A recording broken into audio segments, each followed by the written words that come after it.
Let's get deep, going deep, Chad and JT. Ooh, yeah. Tickle my pants, take them off, and say what up. This is Chad Kroger coming in with the Going Deep with Chad and JT podcast. Guys, welcome to episode 95. Before we begin, we want to remind you that we are once again brought to you by Manscaped. Manscaped, thank you so much for keeping our trims pubed, for looking after our hogs, and making sure that when people go down to see your groinal region, they see a well-trimmed freaking dong. Okay, yeah, that's what's up. So, you know what? When you go down the neighborhood and you see a nice lawn and it's well maintained, make sure that you know that that lawn is manscaped. And I'm not talking about a lawn. I'm talking about pubes. You guys manscape lately? Yes, sir. Yeah, dude. My lawn's like straight up Edward Scissorhands style clean, dude. Oh, Draws sweet. a crowd. Yep. The neighbors are impressed. Yep. They come just to watch you do your work. Joyous, bright colors, dude. Washed out, nice, utopian-esque. German Yeah. expressionism. That's Shit. awesome. We also have I think that's what it is. we also have Dave.com, Oh, hell yeah. but I don't have any copy for it. Oh, wait. Is it just for all the Daves out there? Yeah, it's just our buddy Dave. Classic. He made his own website. Guys, check out Dave.com. It's our buddy Dave Classic Tronsky. Kids in the Hall song, too. The Daves I Know. Mm-hmm. Great song.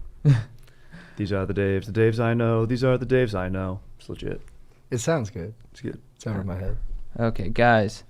We want to give a huge thank you to Dave for supporting Going Deep with Chad and JT. Dave is the #1 budgeting app because it saves you from overdraft fees, tells you about upcoming bills, and can advance you 75 freaking bones from your next paycheck. Whoa. Guys, if you go with Dave, you're making cash, all right? And you know what you can do with that?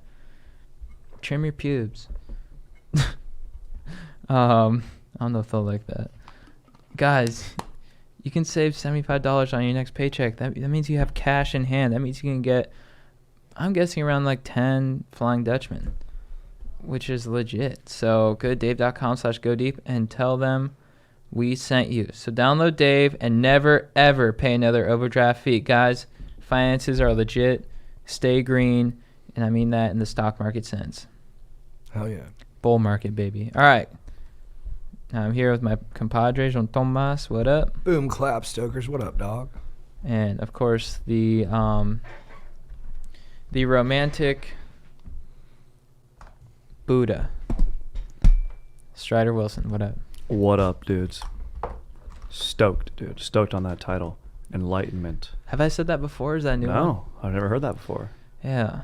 Enlightenment's legit, dude. I mean, you realize that we're all one and that a relation is just stardust. Didn't they say the real Buddha was lean, too? Yeah. Like, the image we have of him now in pop culture is kind of like a heavy-set fella. Mm-hmm. It's kind of just something that sold well. But in reality, he was lean. Because Heavyset looks jolly. Yeah. But he sat by a tree and meditated for, Long. like 40 days. And I don't think you can eat carbs when you do that. Yeah, that'll keep No. you lean.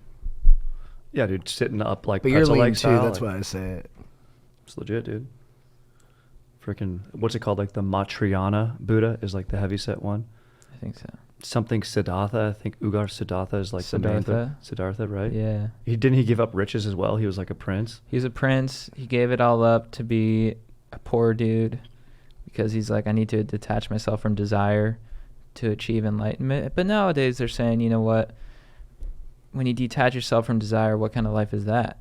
Because you need some kind of, you need to take action a little bit. You can't just be totally displaced, you know what I mean? But I think he was also trying to throw in with the destitute. He was trying to be, yeah. That's what he did. Right. But newer teachings now Right. are saying that total detachment is not that legit. No, you got to throw in with something. Yeah. Yeah. You need to put boxing in there or something. Yeah. Of course with a bag, I don't think that would be the Buddhist way to box other dudes. Yeah.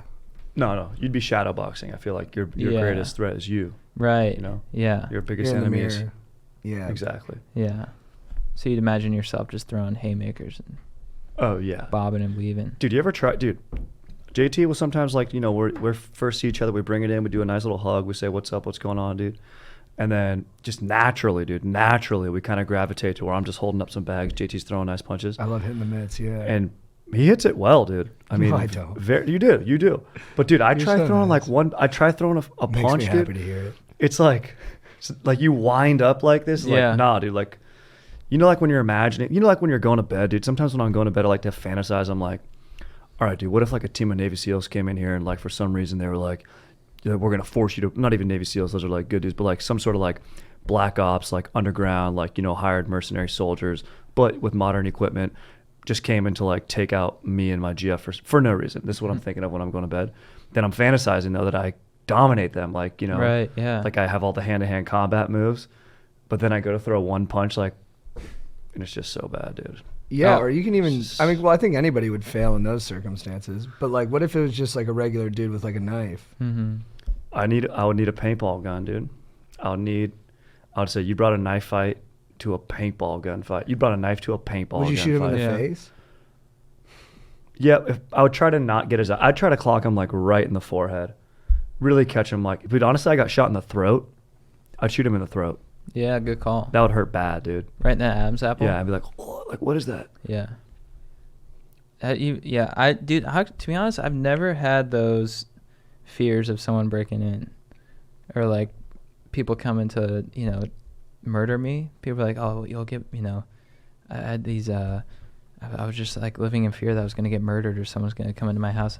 I'm like, I've never had those. It's good. I think I just have fantasies of like finding a stage and dancing. That's Oh, nice. Yeah, Yeah. that's fire. I think And that's some what- people yeah. that scares them too. Yeah. Yeah. Maybe it's confronting that because it's something I want to do, like kick a dude's ass. Right. That's like my kick a dude's ass is like find a stage and dance, because you gotta commit. I like both those things. I love that. What do you think about? When I'm scared or when I'm fantasizing? Like when you're about to go to sleep, what's your biggest like fear or fantasy? oh, not waking up. Hmm. Yeah. Mm. Just dying. But not a bad way to go. Right. Yeah. That's what people say. Yeah, and I do Let's agree. The best way to go. I remember watching the movie with my Godfather. Still sucks though. Oh yeah, it sucks. Exactly. Waking up is the best. Yeah. Fucking the best, dude. Although I do hate waking up, like the actual process, but it's nice when you get to get vertical the next day. Very grateful. But I remember watching the movie The Godfather with my dad, and when I was young, and this was so over my head at the time, but he's like, and it's the scene where freaking, why am I blanking on his name? Who's the fucking Godfather? Pacino? Not Marlon Pacino. Brando. Yeah, Marlon Brando. It's like playing with his grandson in the garden, and my dad's like, not a bad way to go. That's how he dies. Right. Yeah. Yeah. And he's like, especially like for, all the people around him, how they go out, and it's like Yeah. he was having a happy moment. Yeah. Yeah. Sucks for the kid though. Yeah. It's like, oh, dude, Yeah. what's wrong, man? Scarring. Marlon Brando. Is that cotton balls in your mouth? Yeah. Oh. Yeah, the big chin. Yeah. It is funny. It's like the best performance of all time. Yeah. And always like, It's so good. yeah, I don't know. Yeah. But also, it's like one of those things where, I mean, it's good. It's good. I mean, I guess if you know those, but no one know. They never say the word mafia in that whole movie. Right. They don't. No, but it's like we don't know any mob bosses, right? So like that's the only barometer of mob boss we have, and it's good. I guess it's Well, accurate. I guess it was so impactful, the movie, that mafiosos started acting like characters in The Godfather. Oh, Like it was really? like Yeah. life imitating art. Yeah. Was it the chicken or the egg? And then there's that great documentary, The Art of Killing, about like this like just mass murder, like government sanctioned murders in Cambodia, and they got a lot of their techniques and their ideas of like how to be from American films. And so No way. if they would call the gentrifiers who were doing all the killing, they felt they were really badass, and they called themselves gangsters because they thought that was like a good thing to be. Mm. They're like, we're gangsters. And they were like, no, a gangster's like a bad thing. And they're like, what? Like, Dang, they were dude. like, no, gangsters are good. That's why you got to have healthy influence, dude. Film, television, powerful medium, dude. Mm-hmm. Dang, dude. Especially with if nobody's reading books. Or That's why anything. everyone's freaking out right now about Joker. Like, people are like nervous about Right, it. yeah. Oh, I think it'll be fine. But It premieres yeah. October 4th. yeah, I think it's this week, right? Yeah, they're doing saying this on the 30th. they're saying incels were gonna shoot him up. Yeah, you're not allowed to come. Like some theaters, you're not allowed to come dressed up as like the Joker or anything like that. Or Which as- you would kind of think is like, yeah, no, duh, because of like what happened. It's like that is like pretty scary. I thought you were gonna say you weren't allowed to come if you were a virgin. Right. You fuck, dude? Yeah. You don't look like you fuck, bro. Dude. What was it like, dude? There's just like a really cool like older brother type who's there. Like, what's up, dude? You fuck? Yeah. You been fucking? That doesn't sound like you been I fucking. don't think this Dude. dude's fucked, man. I think you're gonna have to bail, bro. Wait till it comes out on iTunes. Oh, dude, yeah. You're drinking a slushy, dude? Your mouth's all blue and red? Nah, dude. Yeah. You're out. Dude, can I see your Can't socks make right out now? like that. Yeah, exactly. Do those socks not match? Gone, dude. You're gonna have to This go guy's see Gemini, suspicious. man. Yeah, you gotta see Gemini. That's the Bummer, worst. dude. You got to go get fucked by that movie, dude. gotta go watch Then Gemini you can Man, come dude. here. All right. The studios announced no virgins allowed to the Joker. There was a dude in a stand-up comedy scene in LA who would dress up as the Joker at like I remember open that. mics, and it would always scare the hell out of me. He's actually funny though. Is he funny? He had yeah. some funny jokes. Every time he walked into an open mic, I was like, dude, get the fuck out of here, Dude, bro. yeah. Yeah, it He's was scary. It was chilling. I mean, I'm hyper paranoid about that shit, but it was like, I felt like he was leaning into it. You know, like when people like dress a certain way because they know it'll spook people. Those people always frustrated me. The thing about him is like his jokes were so regular. Like he was just, if you listen to his jokes, you're like, oh, this is like a normal white dude. Right. But he looked like the Joker, and you're like, this isn't matching. Yeah, and he did that every night. Well, like Yeah. put on the makeup and like the crazy outfit and stuff. Yeah. He's like, I went to Wendy's and I asked for chicken nuggets, and they said, you want the loaded potatoes with that? And I'm like, the fuck? Loaded potatoes? I can't remember the joke. I don't. obviously. My question after each joke would be like, "Were you dressed as the Joker when that happened?" Yeah, dude. yeah. Exactly. Are you dressed as the Joker during all these encounters? She'd be like, so I went to Wendy's dressed as the Joker, Yeah. and they gave me loaded potatoes. I'm like, that's funny, dude. Yeah. That explains it. Dudes, we had a big weekend. We went to San Francisco and did a show for a huge fan of the pod and a great guy, Mason. Yeah, Mason, straight up legend stoker. Total legend, dude. For those of you who've been listening for a while, Mason contributes the surfer mission statements that we were reviewing for a good chunk of the podcast. He's a beast in every way. Yeah, and it was a cool setup. He had his Yeah. friends do stand up before us. They're good. Yeah, and everyone had talent. It was a pretty wonderful thing to witness. Yeah. Yeah. Yeah, it was impressive, dude. Jamie on the guitar, dude, Dude, just crushed it. bringing it, dude. Yeah. Like, good punchlines, heartfelt bridges, dude. Some ball Solid busting chorus. in there. Yeah, oh, it was just perfect, dude. And then it was super fun to get up there. And that dude had plenty of craft brewskis, dude. I was housing Pliny the Elders. Oh, Yeah, what you a and night. Joe, we brought Joe with us too, and you and Joe were taunting me in the Uber ride home last night. That is true. I about how felt much bad. you guys lapped me on booze. I felt Yeah. bad about that. I was like, I had like 5 beers. You guys were like, It's like, dude, I have to fight sadness so much more than you, dude. no, I had to like I have felt 12. like a punk. I was like, I should wear this. Yeah. Just like I had well over 20. Yeah, but I had 20 beers. Yeah, I said I wasn't going to drink today, and then I had 4 beers. Oops. Dude, he loved that bar he went to, that Chicago bar where they played the Yeah, games, that's his and happy Yeah. place. It was Yeah. great watching him. Dude, Jamie, his song was like 4 or 5 minutes, Yeah. and there were just punchlines all throughout. I was like, he's still going. It's still hilarious. And he's in a band with Mason. Oh, is he? Yeah. Oh, I didn't know that. And dude, then Jamie, after the show, him and another buddy, I'm sorry I forget his name, invited me to go to Bohemian Grove with them. Oh, yeah. So for like some of you who don't know, Bohemian Grove is like supposed to be the spooky retreat place that high-powered politicians go and choose who's going to be the next president, what the direction of the world's going to be. And I was like, is it really like that? And they're like, nah, dude, we just get fucked up and perform for each other. It's like a place where guys go, they said, to like be vulnerable in front of each other and do like a talent show. Yeah. Sounds nice. It's So probably- it's like summer camp lifestyle, Yeah, dude. I think it's summer camp. And then I was like, what about all the spooky like iconography that they carve into the wood and stuff?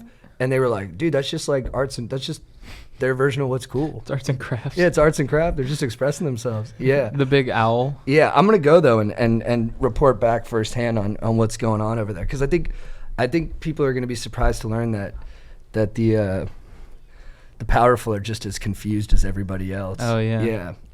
Everyone's just figuring it out, man. Yeah. But maybe there is a little side conversation where they're like, and this guy's gonna be the next attorney general. Yeah. Yeah, exactly. Like by the wait, JT, Yeah. you support this, right? Yeah. Make that an ad on the podcast. Yeah. It'll go over JT will have huge. JT going deep with Chad and JT we'll become the most successful podcast. We will make this happen. Right. Regardless of topics, content, doesn't matter. It will happen. All you have to do is subtly endorse this cruise missile design that we've. Exactly. And you get the In-N-Out logo branded Yeah. on your ass. Dude, my mom and dad are freaking out about the In-N-Out logo. They are? Yeah, because my mom actually made a good point. She's like, Jean Thomas, I wasn't worried at first when you were just using the logo, but then I tried to buy one of your sweatshirts and it had the In-N-Out. If we're making money off of it, that might piss them off. Oh, you could get sued? Yeah. Then I was like, Mom, but we have like an agent, like a manager. They haven't warned us. And then I was like, Yeah. well, maybe I should email them tomorrow. Yeah. Yeah. Or a lawyer. Yeah, right. Yeah. It's such a sick logo, though, dude. I'm looking at it right now. It's sick, dude. You guys look good. Yeah, it's keto, I know, bro. it's so sick. Yeah.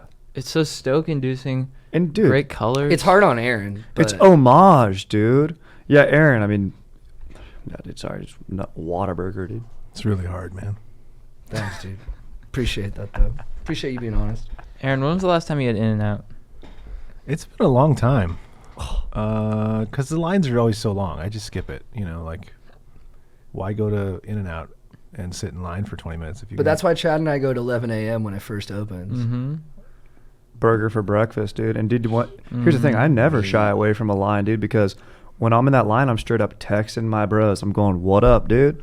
What are we doing later, dude? I'm checking Instagram, dude, seeing what the dogs are up to, dude, seeing if we can meet up later that night, crush a movie. Not freaking Gemini. Are you checking Man. lines on the games? Definitely checking some spreads. Did you put action down this weekend? So this week, not separate Because action. it was a wonky weekend. Oh, dude, away teams drilled it this weekend, and my brother and I are doing And favorites didn't cover. No, not at all. But I'm lucky because I don't have to do against the spread now. I'm just doing. I stepped back, a little regrettably so, but I stepped back and I'm just picking winners and losers. But every game, and it's a season-long thing, so I'm not like I don't feel tempted to like go lay action because I already have it. Plus, I've got fantasy. So, but even with that, dude, like I took these home teams. I remember showing you the spreads, and I was like, New York Giants or Washington. And you're like, dude, take the Giants. You got too many. It's like you just got to go Giants. And you saved me. Although what I just said went against what we're saying all weekend because that's a home team that did do well. But it was a tough week. Tough week. But fun week. My fantasy team drilled it, dude. Sorry for some, dude. Sorry I had to drill you, dude. How are you doing? You traded Mahomes, right? Yeah, I traded. I was surprised by that. Why'd you do it? Well, so generally in fantasy football, like even if it's Mahomes could be an anomaly, but generally he is an anomaly. But generally in fantasy football, quarterbacks don't have as big of a separation. Like the number 10 quarterback doesn't score that much less than the number 1 quarterback. So I also got Deshaun Watson in the deal, who I think will probably end up in like he could even be like the second best quarterback in the league, but he'll probably end up in like the 5 range, I think, like 4 to 6 range. And then I also got Deandre Hopkins, who, although he's had 2 quiet weeks, I think is head and shoulders the best wide receiver in the game. And the difference between the number 1 wide receiver and like the number 10 wide receiver is steeper. Yeah. Right. But I also threw into the deal Leonard Fournette, who up until that point had been playing like shit. And then he ripped off 220 yards on Sunday. So who the fuck knows, man? I mean, initially in our league, everyone thought I got the best of the deal. Me and my brother actually are co-managing. We got the best of the deal. And but now after last week, it looks like Brooks swindled us. So it's week to week. I don't know what happened, but I like trading. I like the juice of trading. I like the excitement, and I like owning the headlines on our fantasy WhatsApp thread. The more I make deals, the more people talk about me. The more people talk about me, the more real estate I got in their dome, and that's what I'm really after. Right. It's true. When we're drafting, we all draft together, and there is a $2 to $5 player tax just because it's the pars drafting, where guys are like, all right, there's value here. Like, let's get after it. There's something going on here. I don't watch. I'd say there's a little bump. I don't watch as much as I used to. I know, dude. And you've admitted it. I don't want to call you out, dude, for why you're not watching. I don't want to call you out, dude. But trying to protect yourself, dude. You got to feel the juice. You got to feel the heat, dude. You got to be watching on Sunday. You got to be watching every snap, dude. I tell my GF ahead of time, Smooch, dude, let's make some breakfast burritos. I'll pick you up a coffee in the morning. I do all this between 8:30 and 9:59, and then at 10, I'll see you later tonight. I know she's like, so on Sundays you watch football for like 2 hours? I was like, no, babe. No, a single game is like 3 hours. And then I was like, and then after that there's 3 more games. So generally I watch from 10 to 10. And But she's like, oh my God, why? And I was like, honey, you don't want to date a guy who doesn't want to watch a little ball on Sunday. So true. And dude, we're kicking it at Although it's Joe's. probably not true. Yeah, there's guys that got other interests that are Yeah. fine, but she definitely does want to keep dating you. There's no question about that because it's my dog. Oh, that's legend, nice. dude. That's nice. Of course, it's just fact, dude. But the thing is, it's more than just sitting down, like watching game, like not talking to anybody. It's like, dude, we're hanging out, we're cutting it up about topics. What did JT just read, dude? What are me and my GF thinking about doing next in the apartment, dude? And friggin' Joe, your place looks sick, dude. What did Thank you you just so read? much. You're And- crushing books. Oh yeah, dude, I'm reading Lost City of the Monkey God right now Ooh. by Douglas Preston, dude. It's legit. It's like a modern Indiana Jones, and super fun, dude. They go to the Honduras, the Mosquitilla region of Honduras, which is like these super secluded, isolated mountains where no one's been for like 200 years. And before that, like Cortez was there for a second. And there's this myth. There's the White City, La Ciudad Blanca, and it's like, does it even exist? Or it's like the Monkey God City, and it's like cursed. And but it's so remote, like even nowadays to get there. And Honduras has been in like a lot of turmoil and like drug cartels and like all this like crazy politics going on right now. And these guys just like cruise in there, and I'm about like a quarter of the way in, dude, and it's sick. So I'm excited to see what happens. Dude, Yeah. I've been listening to Greek mythology podcasts. Nice. They're great, dude.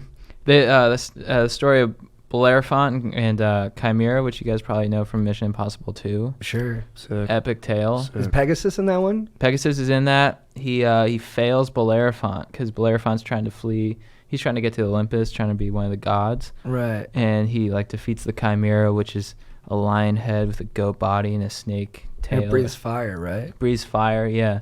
Pretty gnarly beast, you know. It's something Yeah. you don't want to go up against. No. So who boned to make that thing happen?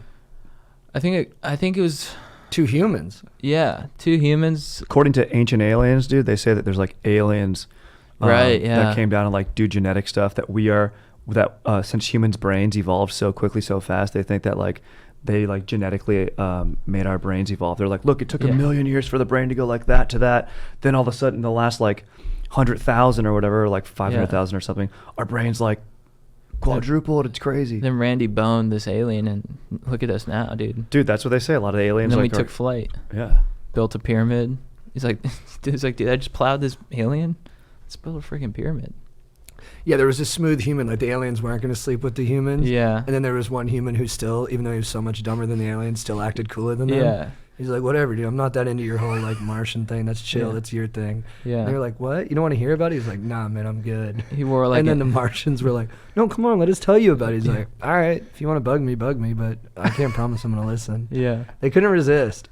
He wore like an ancient leather jacket, and his chariot had flames on it. Oh, no question, dude. Yeah, he's He just like combing vaped his somehow anciently, Yeah. dude. Like, always combing his hair. yeah. Dude, but you know how like negging is like a big thing? What I was just doing right there was like kind of negging the alien. But I'm not into that. But like Andrew, when he's he's got a lady now, but like when he's got like a technique for talking to gals, he pays them a compliment and then he Right. keeps moving. Yeah. Yeah. Love that.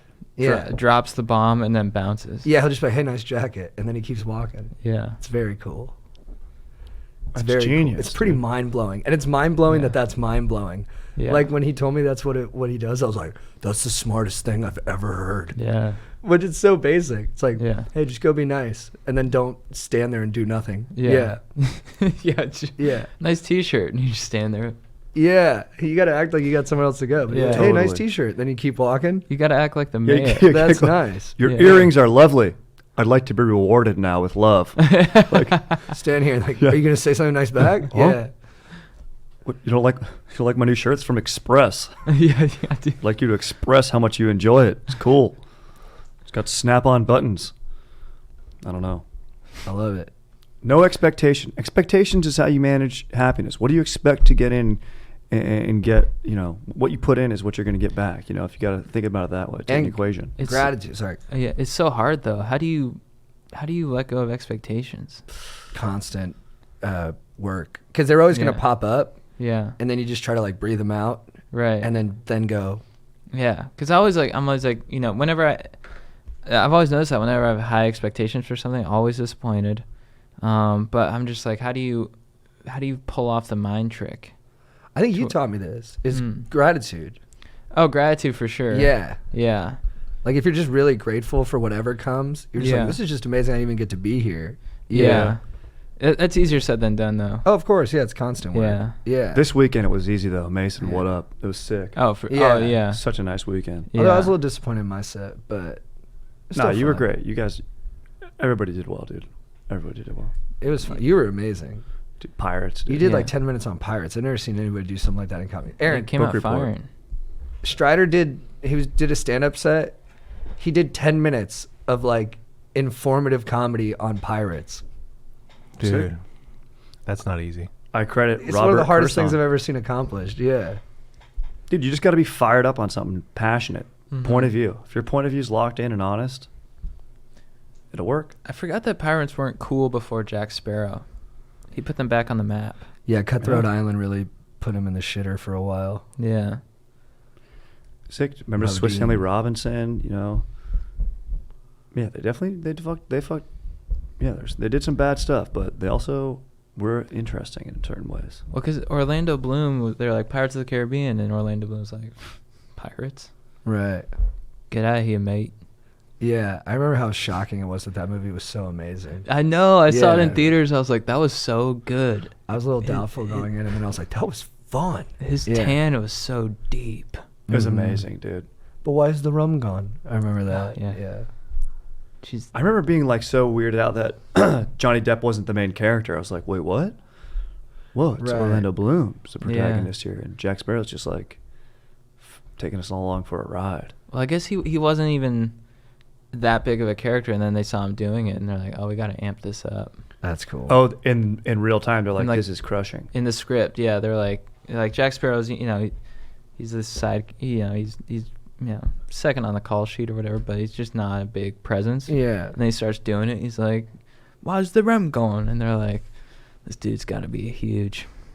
Yeah. That's what I heard. Dude, I know. I heard Judd Apatow does that on his movies. Like Yeah. he doesn't have a full script when he shoots. Yeah. He just goes into it. He's like, well, who's ever killing on set, we'll just amplify that part, and then if you're not killing, your part gets smaller. Yeah. Which is kind of like ruthless in a way. Dude, yeah, Like if yeah. I was acting in that every day, you're like, well, I hope I don't suck today because then I might not get called in tomorrow. Yeah. Yeah. Your You're second- like paycheck to paycheck. Your Yeah. second day, no, you're wrapped. Yeah, we just Great like job, your character dude. died. Yeah. Character died last night at my laptop. Yeah. Yeah. Do you show the death at all?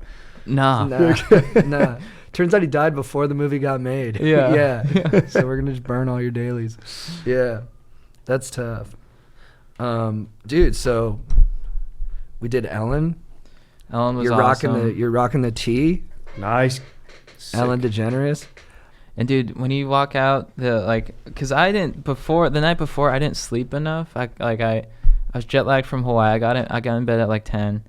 And before I knew it was like 2 a.m. I wasn't sleeping. I was freaking out. I was like, oh fuck, dude, I'm gonna be on Ellen. I haven't slept at all. So I did Sleepy Time Tea. I did the Calm app. I was trying to meditate, hypnotize myself. Eventually I fell asleep. But I woke up that morning and called my mom. I was like, Mom, I fucked up. I'm be on Ellen. I've slept like 5 hours. I'm a piece of shit. Then I did hot yoga. Shout out to Moto Yoga. And then I did an hour of meditation that came out. I was like, That Moto yoga is murder. it just rejuvenates. Yeah. Really? It Full didn't on. tire you out?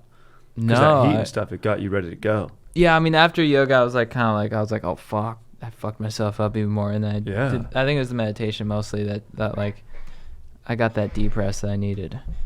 It was scary though. It was. Yeah, we have a publicist now, and she told us that we were bringing too many people. She's Right, like, it's yeah, I gonna was get you freaking guys out in about your that too. head. Yeah. And it's like a small room, and we brought like 12 people total. Yeah. And it did make us nervous, but everyone was really chill, and we walked away and did a lot of prep with the producer on the show, and then but then afterwards it was great having everybody there. Yeah. Because I think it went really well, and then Oh, yeah. it was dude. really fun, and then we got to just bask in it with all the homies. Yeah. Yeah. And our moms got to be in the audience sitting next to It each was other. so cool. Yeah. Yeah, that's what I realized about those things is like, my people are like, yeah, I'm going to come. In my mind, I'm like, nah, like, you're going to freak me the fuck out. But it always ends up great. Mm-hmm. Because I think them being there actually like helps in a way. You know, it gives you the right kind of nerves to where you're like, all right, I gotta step it up, and I can't. That's how I feel, anyways. But I mean, it was so cool walking out. the energy in there is just Juiced. absurd. Yeah. Like they're like, all right, you got to be stoked. So I'm like, in my mind, I'm like, all right, be stoked when you walk out there. And then you walk out, and like Ellen's saying, she's like, from Southern California, Chad and JT. And we walk out, and the audience is just like, yeah. And my face, I was just like, oh yeah, let's fucking go. Yeah. I was so pumped. Yeah. Yeah, it's because that was like their mandate to us. They're like, just make sure you're stoked. And we were Yeah. like, when we were rehearsing, we were like a little bit stiffer, you know? Yeah, yeah. But then once you get out there and 500 women, Ugh. all dressed in their Sunday best, Yeah. are screaming like banshees. Yeah. It's a sight that you just can't help but get hyped It's up. so good. You're just like, let's go. Yeah. It's like every mom from like your junior high is cheering you on. Yeah. You're just like, yes. Yeah. Yes. You're like, Let's go. you're like, you did it. Yeah. You did it. My And I whole was- neighborhood's behind me. I was like, I Yeah. fucking did it. I fucking did it. And Ellen's smiling at you, and you're like, Ellen, what up, dude? I'm so pumped. She to was see- hilarious. She's awesome. She was so funny. Yeah. Yeah. And then like so we had like a commercial break, so we were like doing the interview, and like she was awesome.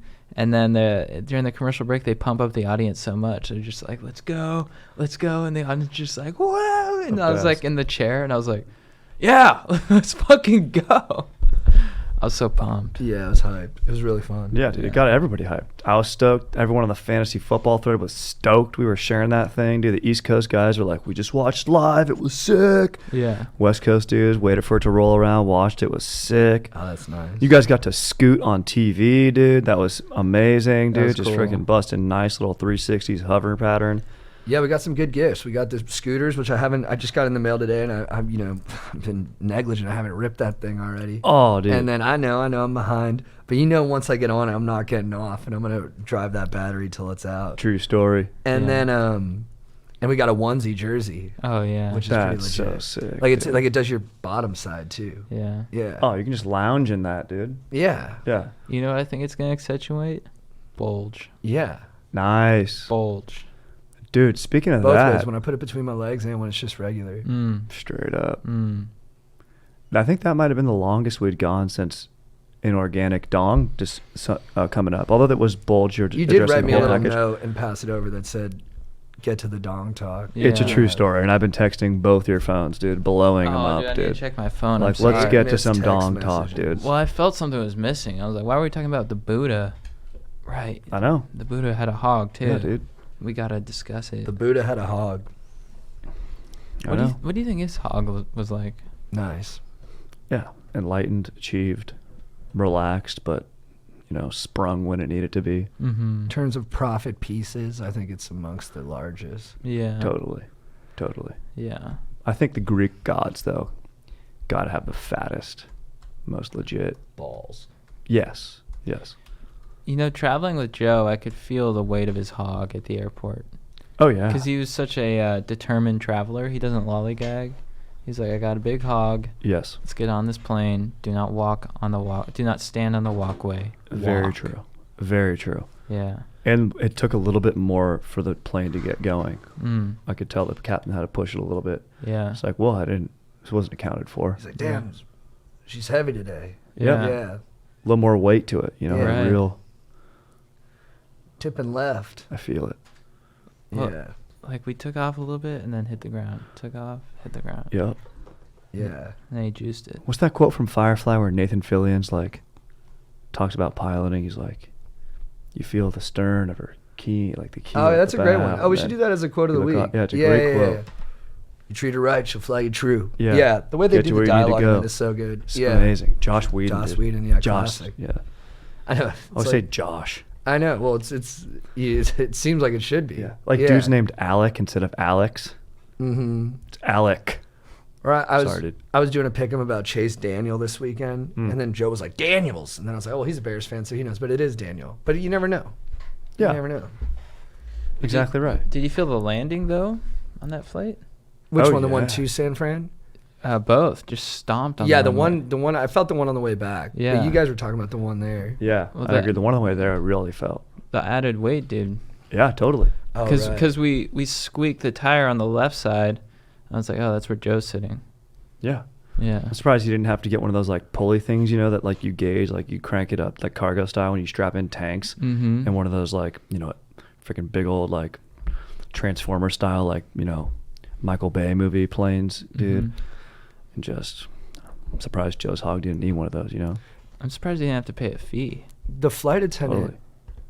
on orders from the pilot, was looking for whoever had the big dong on the plane Mm-hmm. to tell them to sit more towards the center. Mm-hmm. And then, yeah, they didn't even have to look for very long because Joe knew what they were looking for and he just nodded. Right. Then he and I switched seats. And Yeah. Joe was originally in an exit aisle. Mm. And, you know, when they say, hey, you're in an exit row in case of emergency, we'd be willing to assist. I need a verbal confirmation, a yes from everyone. They, you know, the flight attendant points. And then when she pointed at Joe, he said yes, but his dong chose to not reply. He for something with that much weight, the Yeah. flight attendant did need a yes from his dong as But well. the flight attendants also say, in case of an emergency, you have a flotation device under your seat or between Joe's legs. Yes. Yeah. Yeah. Yes. I think in terms of the emergency row, it's a fire hazard because it's hard for people to get off the plane because they have to go Yeah. around his hog. Yeah. And it blocks the seats. So, Right.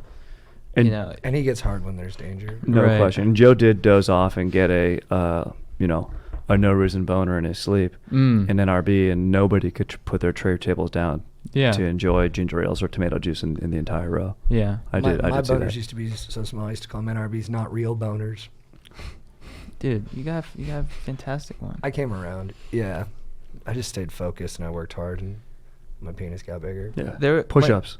When Joe got the NRB, there was a confused passenger that was like, "Who brought a tent on Yeah. this plane?" And I like sat her down. I was like, "Look, that's Joe's hog." Joe has his Oh. own manual on the plane that says, you know, in case of emergency, like put your mask on first, then secure the child next to you. And Joe's manual says, in case of emergency, put your mask on first, and then put one on your dong next, because his dong needs that much O too. Yeah. Dude, for sure, dude. Yeah. Keep it breathing. Dude, so we read a bunch of articles this week too. Dude, this one was I thought special because it's in line with what Chad's been talking about. The power of YouTube for learning. This guy basically suggests in his Medium article that the YouTube revolution in knowledge transfer will equal the way we talk about the printing press. Mm-hmm. Because for a certain kind of learning, tacit learning, which is learning that can't be passed through word or audio, where you actually have to, you know, visually take it in and watch the craft, you know, Like steel working. done. Yeah, like steelworking, like knife work, metalworking, amateur public speaking, assembly line oversight, rapid problem solving, and heart surgery. Yeah, man. I mean, people always say like, "Oh, don't waste your time watching videos on YouTube." I'm like, but if you use it the right way, you can learn a lot of shit. Like I feel like I've learned so much more from YouTube. I mean, I learned a lot in college, but the knowledge, I think, because I've been able to specialize a little bit because of YouTube with the search. I've been able to learn knowledge that I really want to learn, so it stays in my dome for longer. You know, a lot of times in college, like you got to learn about, you know, antiquity, and you're like, that's legit, but you know, I'm trying to learn about, you know, how to weld right now, so I don't think that applies.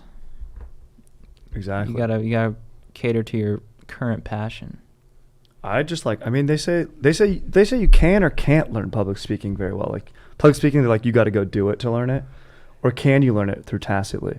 No, I think this article is suggesting that it works really well with YouTube tacit information transfer. Okay, good. Because Yeah. I agree. Because I would watch like, I can't even tell you how many times, or like dead serious. Like I would watch like sketches of like Will Ferrell or whatever, and just like watch his Right, delivery yeah. and like listen to comedy albums and then watch them like Yeah. on the YouTube later. It was like amazing. Same with like Netflix. Like you can use that tacitly. You can use Yeah. all sorts of stuff. I think we do subconsciously so much we don't even Yeah. realize it. Oh, for sure. Yeah. And yeah, that's why like, dude, Well, I'll revisit the freaking speech from Gladiator a million times, dude. I'll revisit freaking William Wallace's like, did we get all dressed up for nothing? yeah. Even though that's Brandon Gleason's line. But still, sick.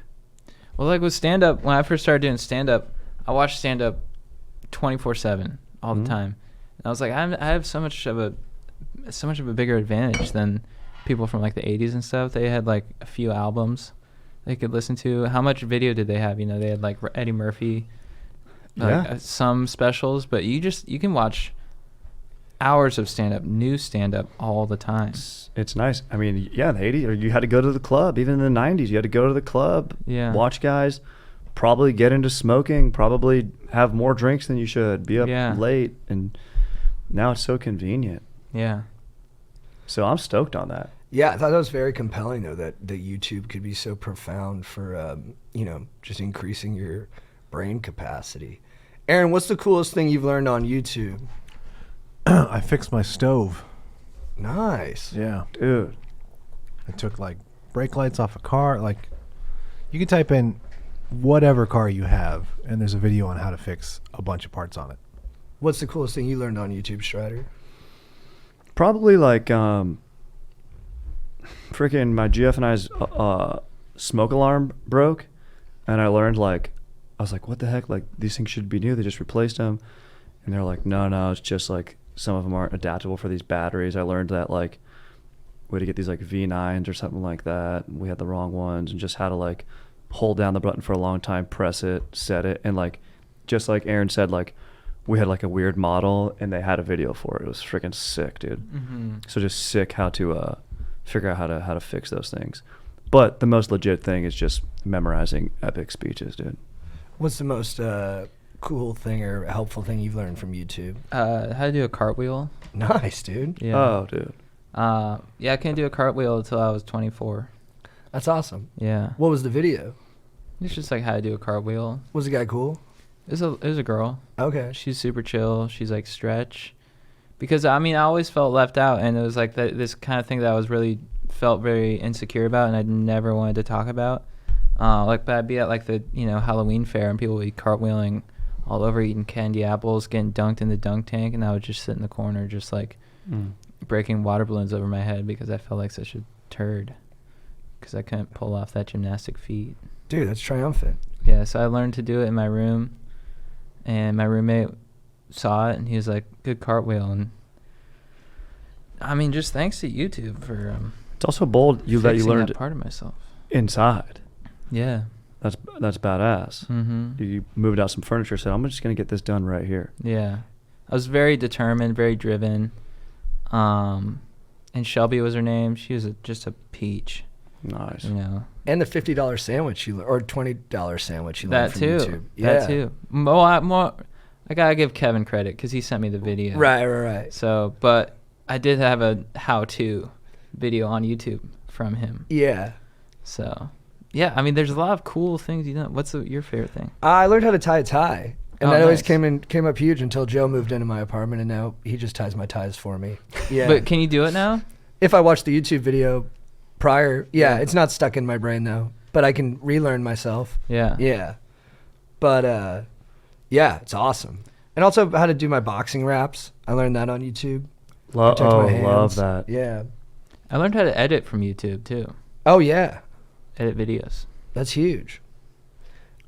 Would it be like too much if you were to like, how to like fill in as like a stepdad or like a PSA announcement? It's like talking points with like a kid you're trying to relate to, or like date points or something like that. I bet you they have stuff even like I that. watch Oh, videos dude. like that now, even though I don't have kids. Yeah, just get ready. Yeah, you're doing the knowledge ahead of time. Yeah, and I just think it's I want to be better at like talking to my friends' kids and stuff like that. Yeah, I like it when people think I'll have a good I'll be a good dad. I think you will be a great dad, no question. I think you'll be a good dad. Appreciate that. Dudes, we read another article. Chad, I think you'll be a really good dad too. And Oh, Aaron, thanks. I Goes think you'll without be the saying. best dad. You're already a good dad to that dog over there, dude. Oh, dude, you take care of him like freaking yeah. Yeah. He's a good boy. He's a really good boy. Dude, I want to get a dog soon. You're going to, I right? was seeing the Bay Area. There, I saw this like cream white golden retriever. I was like, Nice. what up, dude? Dude, someone in the Chicago bar had their dog just like saw their it. dog must have just been exhausted. It was a puppy, but it was gonna be a big dog, like an Alaskan Malamute or something, and was just passed out in the middle of the bar. But it kind of united the bar because it was so cute. No one was bothered by it. Everyone was like, "Oh, this is very cute." Yeah. Yeah. And it was sprawled out, and it was big, dude. Dude, it was That's a chilling small bar. hard. Yeah. Yeah. I thought it was dead at first. to be So did honest. I, dude. Guys, we read another article about having a new crime system where rather than it just being, being punished by the state, you actually have people vouch for each other, and that's how it works.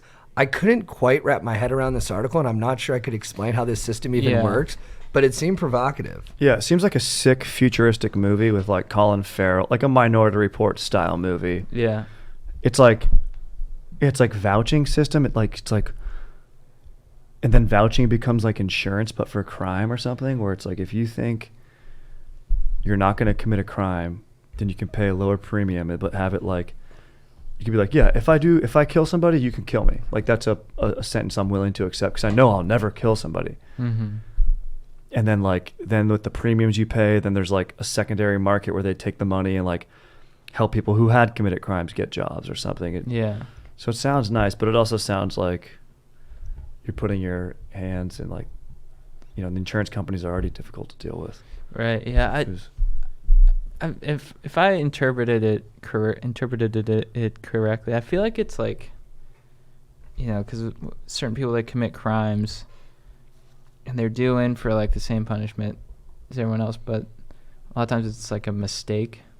I don't know. They like kind of fucked up, but they're like a good person. Right. But they still have to. It's like the state doesn't really take that into account. Is that what it was trying to say? So it's more like a character. I think they defend someone is there to defend your character kind of thing. Yeah, I think so. Yeah, it's almost like they're like, well, I'll read it real quick. So he says, I propose requiring everyone to get an insurer to vouch for them regarding any crimes they might commit. If you are found guilty of a crime, your voucher pays the state a fine and then pays to punish you according to your contract with them. This fine in part pays the private bounty hunter who convinced the court of your guilt. Competing bounty hunters obey law because they can't maintain a blue wall of silence. To lower your voucher premiums, you might agree to 1, prison, torture, or exile if caught. 2, prior limits on your freedom like curfews, ankle bracelets, and they're reading your emails. And 3, co-liability wherein you and your buddies are all punished if any of one of you is found guilty. Sounds kind of scary. Yeah. Yeah, the Groupon. I like that there's bounty hunters. That sounds Yeah. sick, dude. Freaking Boba Fett's just cruising Bubba's, around. dude. Yeah. Yeah. Just, what up? Heard you ran a red light, dude. Get over here. Dude, then we read about the CEO of WeWork, or now formerly the CEO, because we were supposed to do this pod last week, but and at the time he was still the CEO, but now he has stepped down after investors who were going to take the company public decided he was too much of a wild card. And after reading articles about him and a profile about him, he's a pretty wacky dude. Yeah. These charismatic folks, they can really go places, but sometimes they overextend, I guess. Yeah. It's like freaking, is he like the dude like Daniel Day-Lewis from There Will Be Blood, where it's like he needs to be out there and getting his hands in the oil. Like he's the only dude who was built with like the, I guess, moral, like, his compass being like, that allows him to go do that and like get something that maybe we work, it's not oil, but it's like, what's it going to be, like data information, which is like more powerful than freaking oil now. Yeah. And he went and did it, but then just like Daniel Day-Lewis at the end of the movie is like not happy, and he like kills his own. I don't want to spoiler alert, but it's an older movie. But it's like once you have this thing that's created, other people's personalities can come in and probably manage it better. Right. But you were in it, but it seems crazy. But it takes someone with like wild kind of like, because he has a lot of quotes in the article where he says like, I'm going to change the world. I'm going to fix the problem of like, he's so grandiose at times. He says, I'm going to fix the problem of there being parentless children. Yeah. Yeah. Oh yeah. I heard Through like a something. community workspace where people who are like, sell ads, all buddy up together in the same office. Yeah. By leasing this office space, Yeah. I'm going to get rid of orphans. Yeah. He said he wanted to be president of the world, I think, at one point. Yeah. Did And the first trillionaire, and he wants to live forever. I don't hate all of his goals, but you have to wonder like, but why do you want all that stuff? Yeah. I don't even think he has a why. I think he's just like, wouldn't that be fucking sweet? Yeah. Yeah. Well, apparently he talked to Elon Musk, and he's like, what up, dude? So we're going to put a WeWork on Mars? Right. And Elon's like, what, dude? And I forget what he said to Apple. He said something. He like met with Apple, like Tim Cook, and he was like, I don't know what he said. Do you remember what? I forget, but he was cocky as hell, and Apple was like, whatever you're offering us to do, we can already do ourselves. Like you lease office space, and we build iPhones. Right. that was one of the things he really amplified what the business was. Like he Yeah. didn't want people to think of it, and it seems to be like part and parcel of what a lot of people do today. Yeah. Where he's like, no, it's not like a community workspace where I just rent buildings and then rent it out to, and then rent out space to Yeah. workers in the city. He's like, no, like this is gonna revolutionize the world and the way Yeah. people bond, Yeah. and it's a tech company. Yeah. And it's like, well, it's not really, but Yeah. it's fun to talk that way. Yeah. Yeah. It's Seems like a fun guy. He definitely seems funny because I watched some interviews with him. He's a good talker. Yeah. But then he did some unethical stuff, like he gave the rights to use the word "we" to the company, and they had to pay him $6 million, his own company. That's hilarious. It's the word "we" too. That's great. And then we were talking to somebody, and they said they found out how they came up with the name for the company, and it was because the prior generation of tech revolutionary stuff was all iPhone, iPod. So the next generation is "we." Oh. yeah, you got to Clever. take care of you first, and then let's go out. Let's find out what's going on with my neighbor now. Now that I'm Yeah. all set and comfortable, ready to go. And I like he was always an ambitious guy. Before he started WeWork, he had a business which was knee pads for babies. Yeah, And and the his slogan- punchline. Yeah. Yeah, the slogan was, just because they're not complaining doesn't mean it doesn't hurt. Yeah. So I can see good. him pitching that at a meeting. It's like, It's pretty genius. Yeah. I like that he's ripping tequila shots. And Yeah. Don Julio Yeah. 1942 is legit. I love Don. Is that what he would serve? That's what he's serving. It's like all 100. the time. In the What a morning, he was beast. drinking it. Yeah, he I was wanna like work for Mad this Men in guy. it. Yeah. Guys, before I'm interrupting this podcast to let you know that we are once again brought to you by Manscaped. Manscaped, thank you so much for keeping our trims pubed, for looking after our hogs, and making sure that when you want to take care of yourself and you want to groom yourself and you want to let the world know that you are careful when it comes to hair care, that you use Manscaped for your pubage area, all right? Because we want you guys to be safe. We want you guys to take care of it. We want you guys to be clean. If you have a black tie event, take care of the areas that won't be seen. Take care of your pubal region so that when you, if for some reason expose yourself, people will know, oh, that guy Manscapes, he's a good dude. And he uses the Lawnmower 2.0, which doesn't nick your sack and give you cuts all over your dongle. So, guys, make sure your bell end looks good with manscaped.com. I mean, you guys have been manscaping. You love it, right? Absolutely. It's fantastic, dude. A cool breeze can be a real delight. Yeah, I mean, it just makes me a more confident lover. Yeah. All good things. So use code GODEEP at manscaped.com. Go deep at manscaped.com. We are also brought to you by Dave.com. What up, Dave? Freaking. If you're like me. Counting. Yeah. If you're like me, you're not always paying attention to your bank account balance. That's true. And the moment you see you're going to be overdrawn it is too late. So end up spending $37 on a cup of coffee thanks to the bank fees. I read that kind of wrong. What they're trying to say is that if you're the kind of guy who doesn't check his bank account balance often, then you realize when it's too late that you've overdrawn your account, then you're spending $37 for a cup of coffee and you're just screwed and you're pissed. So, if you don't want that to happen, use the Dave app. That'll put an end to overdraft fees for good. That's right, dudes, because Dave is the #1 budgeting app in America because it saves you from overdraft fees and tells you about upcoming bills.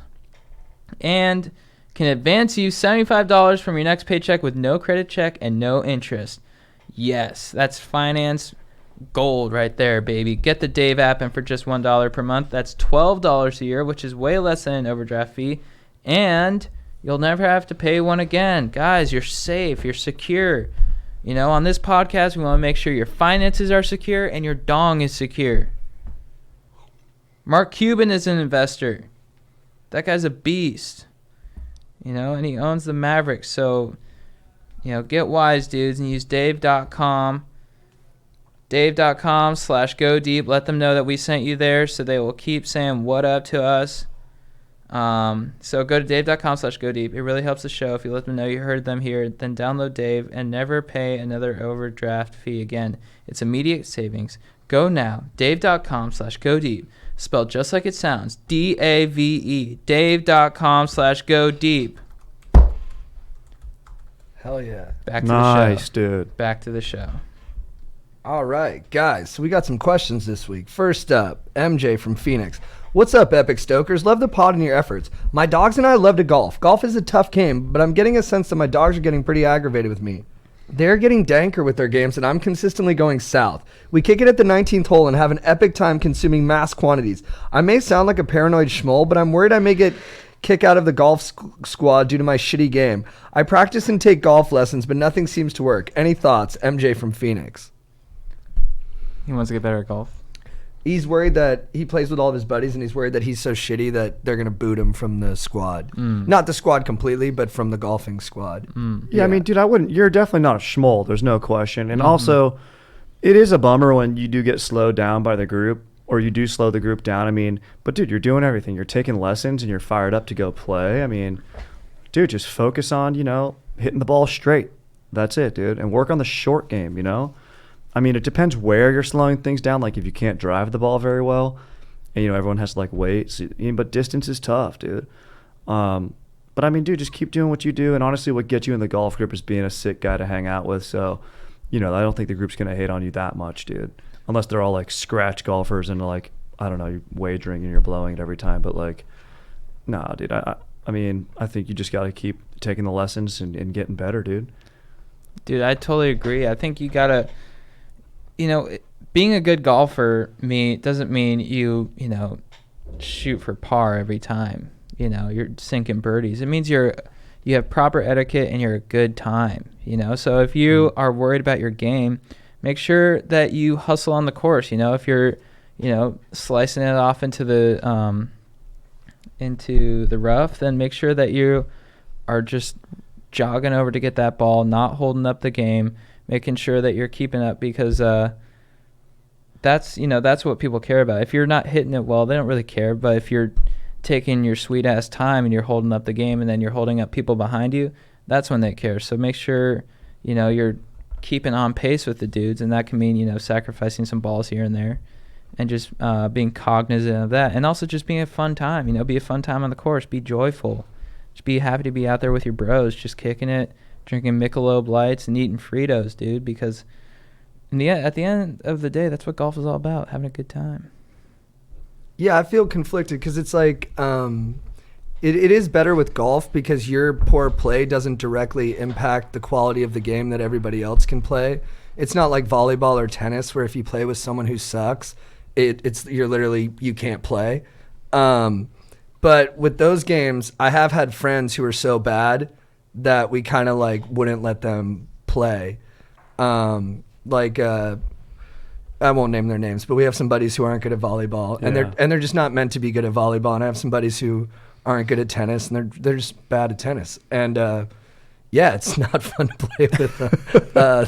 They're awesome guys, though, and they're a lot better at a lot of stuff than I am. But I think if these guys are really taking golf seriously and you suck, and I really commend you for having your heart in the right place and being worried about the crew. I don't know. It's tough, man. It really depends. If you really feel like they're getting frustrated, it could be honorable to dip and to just meet them at the 19th hole.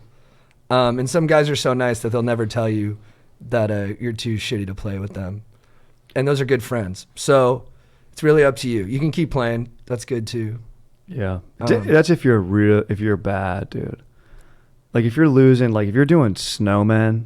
That's true too. It's all relative. Yeah. If you're shooting under 100 or whatever, you're fine. Yeah. And if your buddy, if you're. But if he's hitting in the 120s, 130s. Yeah. And the other guys are all 8 handicaps. Yeah. You're doing a blizzard on the front 9. That's a bunch of 8s, a bunch of snowmen, dude. Then you know what, dude? You got to take yourself out, and let me tell you, your friends are going to like you more, and they'll probably invite you at least once a month for the honor. Yeah, and it seems like you're self-aware about it. I love that you're taking lessons and that you're trying so hard and that you really, your heart's in the right place. And maybe, those guys who played tennis and volleyball weren't doing those. If they were doing that extra work, I definitely would have thought about that more when we were picking teams or setting up who was going to meet at those places. Totally. I would have been to other friends. I'd be like, dude, you got to pick them on your team, dude. Dude, I was just thinking, if he doesn't affect the pace, then he's all good. If he hits a slice and he's like, all right, I'm done with this hole later, and just like keeps up, I don't see why they wouldn't want to not have him around. I mean, I guess if he gets his own cart, maybe like then he's got. But then it's always like, hey, dude, I'm hitting, and you're like, all right. I think if that's your son, that's like ideal. Like if your son's like just if he You comes know, to play with you and your buddies. if he's just crushing brews, and if he hits it out of bounds, and he's like, all right, I'm done with this hole. If he's a super fun hang, then Yeah. it's all good. It's all good. Yeah, it really doesn't affect it. Sure, golf's not like those other sports where it has like a direct impact too. True. Because I remember a lot of great golf hangs Yeah. where some guys just could not hit the ball to save their life. Yeah. Yeah, so I think you're right. Yeah. It's not like snowboarding where you have to wait for the dude Yeah. for like an hour. Oh yeah, That's dude. the worst. Where is this guy? Yeah. Yeah, I- you get. Yeah. I had a friend who sucked at tennis, and then he was like, I'll beat you. Like, just play me. And literally at one point I was like, I'm not going to play you because it's not fun Yeah. to play you. Yeah, Dude, I Like, remember that match. I was like, remember I'm not playing you because I'm afraid of losing to you. I'm Yeah. not playing you because it's literally, Because you suck. because it's not fun to play you, dude. I was like hysterically crying, laughing because, dude, that same friend who will remain nameless out of his own honor was just like he would not. He had like, he's delusional. Like he just like he'd like double fault every time. He'd be like, I got this, dude. I got this. I told you, you were on the same team as him, and you were trying to get him pumped up. You're like, Strider was like, you got this, dude. You got this. And I was talking to some shit. I was like, dude, don't double fault every point to lose this game. And then he's like, I'm not going to. I was like, yeah, don't, because that'd be like really embarrassing. And then he double faulted and by the time he got to like the last double fault to lose the game and the match, Strider had been trying to cheer him on the whole time. Finally, by the time he got to the last one, Strider just put his head down and was like, fuck it, dude. It was more amazing that he did that than didn't. Yeah, it's pretty tough to do. Yeah. Dude, I had a friend who played basketball, but he would shoot it like this. Push shot. Yeah. Oh yeah. I couldn't have him on my team. Yeah. It's tough with those sports that require like some sort of mechanics. I mean, every sport does have mechanics or skills, but some of them are more skill oriented than like just athletic oriented. Like you could be like like football. Yeah, you can just toss the ball to a fast guy, and even if he hasn't played much football, Yeah. he can make sense of it. especially Yeah. backyard style. You're like, oh, that guy's fast and strong. Like Just run flies all Done. day. Yeah. Yeah. But like even like wiffle ball, you can kind of swing a bat, like catch it with no gloves, like it's whatever. But like basketball, you kind of have to have some skill. Volleyball, you kind of got to be able to like have a little bit of grace to your game. You can't just be all speed and power. You got to have a little grace, Mm-hmm. and that's where it gets tough. Yeah, because I just think in anything, if you're affecting the overall performance of the team, bow out. Yes. Yeah. And if you're affecting the pace, Those are wait- good rules. go to the Yeah. lodge, dude, because you just got latered. Exactly, dude. Sometimes you got to know less is more, dude. Yeah. Yeah, when I play pickup basketball, I'm generally not one of the better players. It's fun when I am. Generally means we're playing kids. And then I go to work. Yeah. Act like I'm freaking George Gervin. Yeah, I'm just like, all right, I'm just going to do the things that I can do and try to do them well, like play defense and pass. Yeah. That's also a thing with But basketball, it can yeah. get embarrassing. Like, I'll be playing so bad, and like the other team will isolate me where I need to score, and I'm just like not comfortable being the scorer. And then I'm like, I just want to go home now. Mhm. Yeah. But most of the time the teammates are pretty forgiving. But if you're playing with guys you don't know, that can be really tough. Yeah. Because then you're letting down just strangers. Just some random like 35-year-old guy's like, Yeah. you suck, bro. Yeah, Dude, I got a Like- babysitter for this, dude. Yeah. I took a shot one time. I had an open shot, and this like 35-year-old just went, no, no. He was on my team. He was like, don't do that. Just screaming. I just took away any potential for fun I could have in the game. Hilarious. He was so mad at me. Yeah. I was like, dude, what? You've shot 65 times. Yeah. I'm not allowed to shoot one errant jumper. Yeah. Dude, that's like in when I tried to play poker in Vegas. I sat down next to this old lady, and she was like, "Oh," she gave me like this look. I bet one hand. I was like, "I'm out of here." Like I'm not. Yeah. I know dude. I'm gonna fuck up your cards somehow. Like I don't know what I'm doing. I just say hit and hope for the best. And so I was just like, later I'm gonna go play roulette. Yeah, gamblers that like really want you to know the etiquette and like have Yeah. your hand bust so that they can win. It's like, I'm playing my hand, dude. I just want to like play it this way, and it's Yeah. like we're at a $5 table. Yeah. Like, don't take it that serious. I mean, Yeah. if you are, then you should not be gambling. Yeah. All right, dudes. Hey, Chad and John Thomas. I want to thank you guys on raising my stoke level tremendously throughout few months of listening. However, my best friend since birth is going through tough times. He's currently attending the architecture school at the University of Clemson and an aggressive Juul user. Now I quote him, I def can't live like this forever. This shit sucks. I pop Adderall like they're candy just to stay up until all hours of the night and then wake up early the next day just to repeat. I'm beating the shit out of myself. I go through 3 pods a night in the studio. My mind is absolutely fried. Dude, it's absurd. I can't think of anything else or my mind gets fucked. I told him he's got to take care of himself. If that means dropping out and figuring out another path, so be it. I can't stand watching one of my boys suffer like this, and I'm in need of assistance. Best, Brett. 3 pods a night? How many rips is that? Well, it's like the equivalent of 3 packs. Oof. A pod is, I think, the equivalent to a pack. Damn, dude. That's a lot. I'd say, in that case, professional help. Probably. How do you get him to open up to it? I mean, I don't know, man. Yeah. It's tough, dude. Yeah, it's hard. I mean, you got, I think the direct route is probably the best one. And you come from a place of love and you say, dude, I really care about you. And I can feel that you're struggling and that it's hurting you. Yeah. And I think, I'm not one to say I'm like better than you or I got it all figured out, but I think it's obvious that these things are impacting your life negatively and I want to see you happy. So can you try for a bit to give this stuff up? And the thing with that always is like, if you're not willing to give something up for a little bit of time, just to even prove to your friends that you can or to yourself that you can, it can speak to an issue. Right. You know what I mean? Yeah. Especially if your life's not going well overall and you don't have much reason to stay the same. And then, if he doesn't change after that, you can try again, but it's hard. But you can definitely talk to him, and you can reach people. People, for me, when I've had friends talk to me about that stuff, it doesn't always hit, but it does a lot, or oftentimes it has, and it's changed my course. Yeah, I agree, dude. Yep, I think JT's exactly right. And then just getting yourself in your own good headspace of being like someone who, suffers with addiction they have to want to change themselves. Mm-hmm. You can't be responsible for that, but you can definitely let them know how you feel and encourage them to change for the better and give it up. But just don't beat yourself up if you don't get the answer you want or you get a lot of pushback. It's going to be normal. It's part of the process. And, like JT said, you just approach it with positivity and love and not judgment. And, you're going to be solid, dude. You can't, at the end of the day, be responsible for someone else's happiness. They have to, find it on their own, and then you can augment it, hopefully. Yeah, you can't force this stuff. For sure. Yeah, I agree with both of you. I mean, I think you got to talk to him about it because I think, it's going to weigh on your conscience. So you got to say something, but, you got to approach it in a gentle way and just let him know that you're worried. Because that's hurting his heart pretty bad. I mean, Yeah. 2 stimulants like that all the time, that'll fuck you up.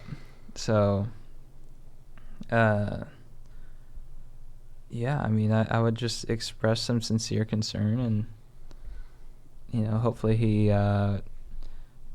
comes around and gets some sort of help. Yeah. And, you tell him he's going to be a lot happier. Yeah. I know it's hard to really believe that when you're stuck in that kind of cycle, because the highs are so high. But you don't need to spend 85% of your time in the lows just recovering, Right. Yeah. And I've done that cycle, and you can't do it for very long. I mean, you guys are super young. Your body can take a little more, but it can't take a lot of that. Yeah. Yeah. You gotta chill. All right. I remember I was taking a lot of Adderall in college, and I had just like a cutoff point for myself when I finished this quarter early, and I just like got rid of the prescription. I was just done because I just knew I was abusing it. But so yeah, he's got to learn to cut off the source somehow. You very gently told me to slow down with the Adderall and stuff. Like I told you, I Yeah. was worried about how much I was taking. Yeah. And like I felt like I needed it for creativity. Yeah. And you would just be like, "No, man, I think you'd be more creative without it." Yeah. It takes away your personality, I think. Yeah. I mean, I guess depending upon the person, but for me, for sure, like I would just, it destroys me. Like anxiety wise, I'm just like, Oh yeah, I can't function. I fall off a cliff the next day. Oh. Yeah. All right. What up, my dudes? What up, listeners? This was kind of a long one, fellas. Hope everyone is having a good day. First of all, I want to say I'm stoked Chad took up rock climbing. I spend most of my free time developing boulder areas around Southern Oregon. So if you're ever in the nice. area, I can show you some spots and you could get some first ascents to your name. Hell Now yeah. to the question. 5 years ago, I met this beautiful Adonis. We hit it off instantly. We went on a few dates and hung out on the reg. And when we weren't together, we would be texting each other all day and night. This went on for 2 years, and eventually she ended things with me because she didn't feel anything when she kissed me. I want to chalk that up to her being my first kiss and me being overly excited to kiss on this beautiful woman. I was in love with her, and having to let her go was one of the hardest things I've done. Eventually, I moved on and found a girlfriend. The Adonis also found a boyfriend shortly after I got with QD2. I dated QD2 for 3 years. A few months ago, we broke up because things were not working out and I couldn't see myself being with her forever. The night we broke up, my Adonis texted me for the first time in about a year. Besides our yearly happy birthdays to each other, she had no idea about the breakup, just really good timing. Sometimes it works that way. Now back to the present. I've been talking to the Adonis more frequently and we've gotten coffee together. Here's the catch. She's still with her boyfriend. Her boyfriend is one of my boys. Not one of my close friends, but still one of my other boys. I was honestly happy for them because I thought he would treat her well, but I was wrong. One of my close friends told me he cheated on her a couple times. He told the Adonis that he only made out with the other chick, but he stayed at the other woman's house for 3 days. Fuck dudes, this shit makes my blood boil. After having the Adonis more present in my life has brought back my love for her, though I don't think it ever left. Even with my last partner, I thought for the Adonis often and missed her like crazy. Now the question, how do I go about the next few months? Do I tell her the truth about her boyfriend? Do I wait patiently for them to break up? I love this girl and would give up everything to be with her. I just want her to be happy, and I truly don't think that's possible with her current BF. Even if I'm not the one for her, neither is her BF. He lives at home, is unemployed, won't move up to her city, and wants to stay in his hometown his whole life. She deserves so much better, and I want to be the one to give her that to her. I want to cherish her, help her grow, help her with her art, find new music, and go to shows together. I want to do everything with her and for her. I love her. I love you guys too. Thanks for your time and keep crushing it. Dude, first off, stoked on the bouldering. You're carving your own paths. That's legit. I love that. Nice, dude. And I used to hit up the Rogue River in southern Oregon, like Medford, dude. Grants Pass, legit, dude. I mean, dude, I think that last part really came together for me. It was tough for me to track, like, the Adonis, QD1, QD2. Mm-hmm. But from what I gather, you've always known in your heart of hearts you cared for Adonis, number one, despite everything else. And then he has this tidbit of information that her current BF is unloyal and sounds like not a chill dude. From the outside perspective, we need to see how much you're painting it that way, how much of that's actually true. But then, at the end, when you were like, I want to do these things with her, and I wanted music and concerts, I think you just got to tell her that, dude. What do you guys think? I think you just got to go, and I don't know when, and you might blow up. That's the thing, is she's happy now. I don't know what the boundaries are of blowing up her relationship with that item, of that, like, little piece of information that that's negative about this guy. I don't know, like, about quote-unquote bro code, but that's not chill of this guy to do that. And it's not, and you never want to see somebody you love hurt or betrayed. Like, I would tell somebody if somebody did something to one of my friends and that was bad, I would, like, tell them, I don't know, dude. I just find it, I like a lot of what you said. I just wonder, like, but should in your scenario, is he telling her that the guy cheated on her? Or that he suspects he cheated on her, did more than just make out? I'm torn, because if he does that, if he's like, hey, I know this about your boyfriend, he cheated on you. Also, just so you know, I love you and always have. Right, so it sounds that's the kind of thing. like crazy. Yeah. So it's like it muddies your motivations. Correct. It sounds a little bit slimy. Yeah, it's Yes. slimy, right? Yeah. That's why when I was hearing him talk about it, I was like, what's the code with this? Because obviously he cares for her so much, but it's like, it's a tough one to just come out and say, hey, I heard about this, what this dude is doing. And it's, I don't know. I don't know. I think maybe you I don't just know what you need should that do. to motivate you. Maybe you don't need to share that. Maybe that's like a thing that you needed for yourself, dude.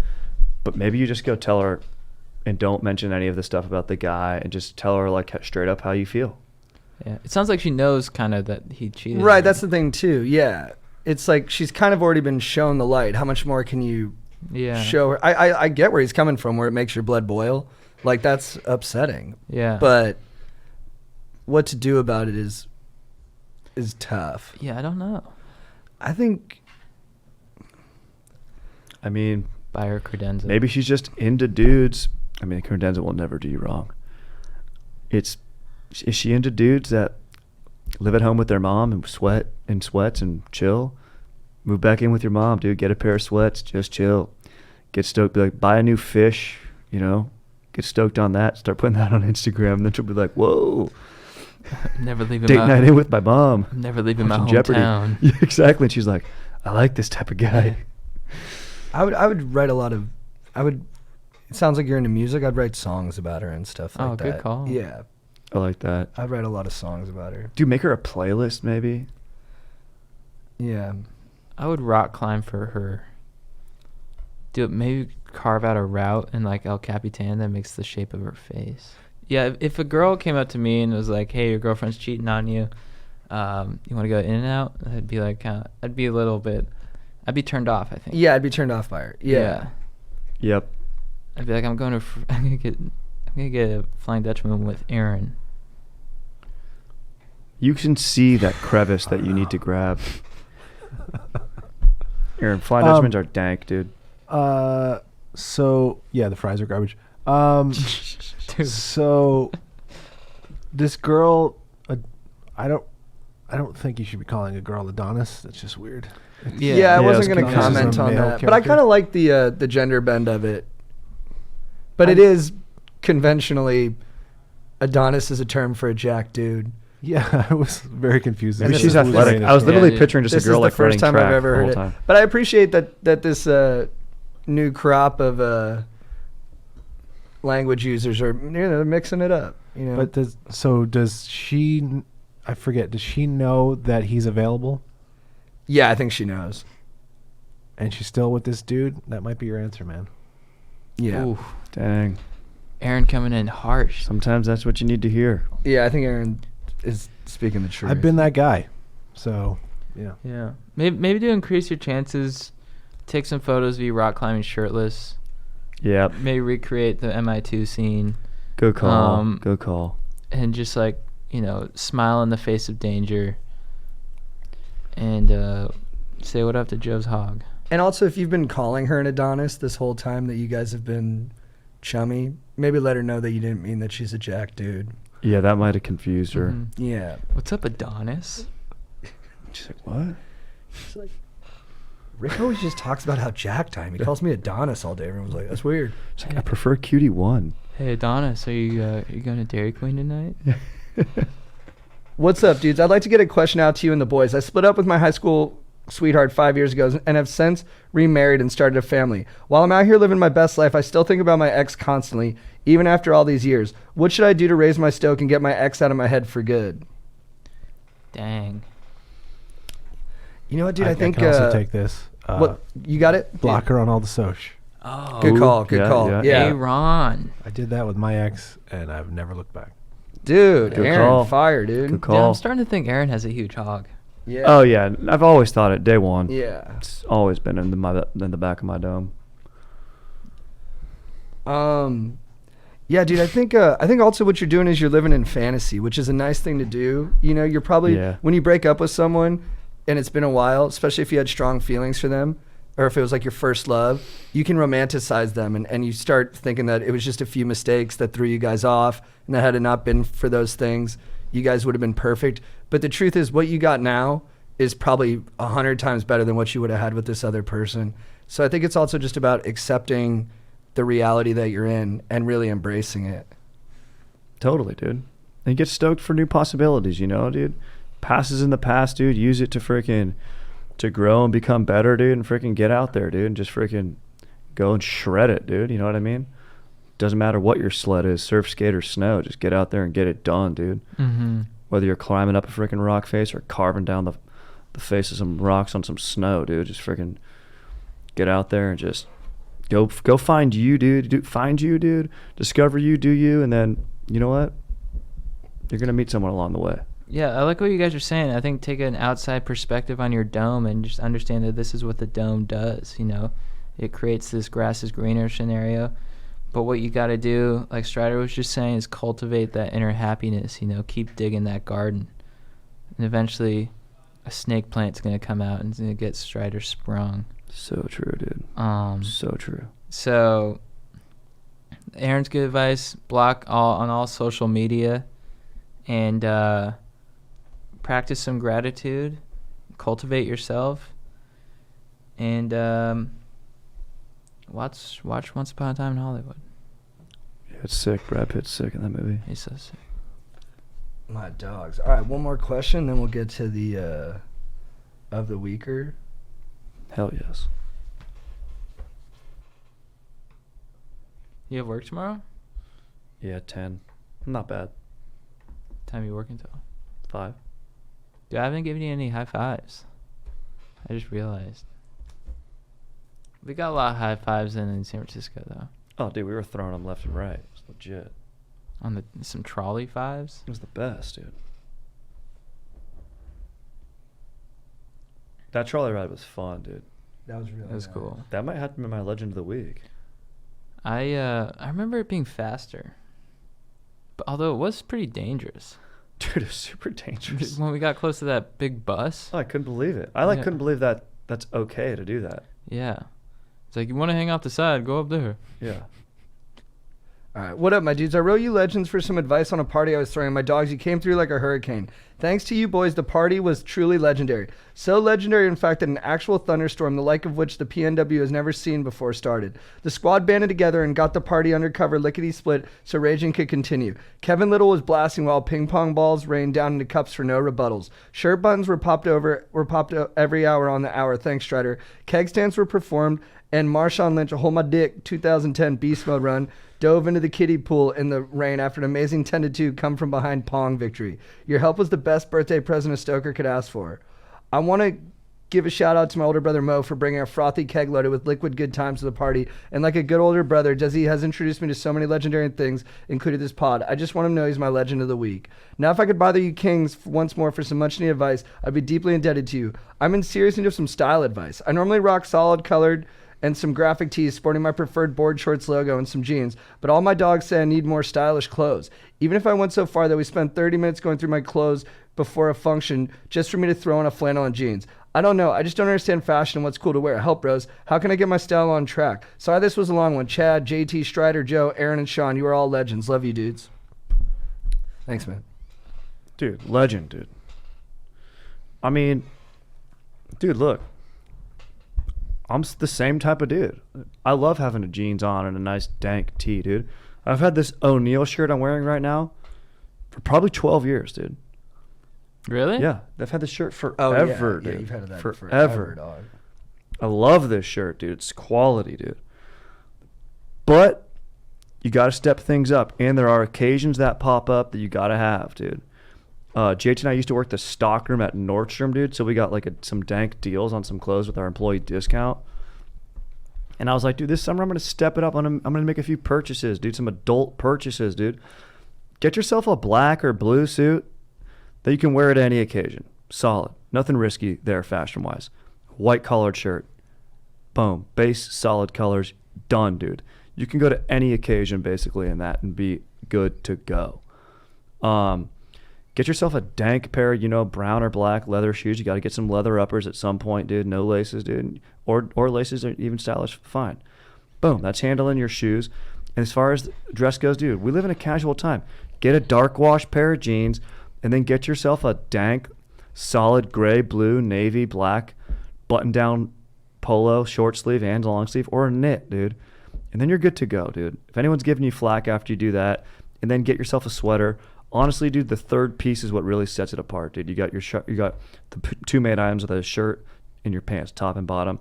You throw the third piece on for a layer, and you're good to go, my dog.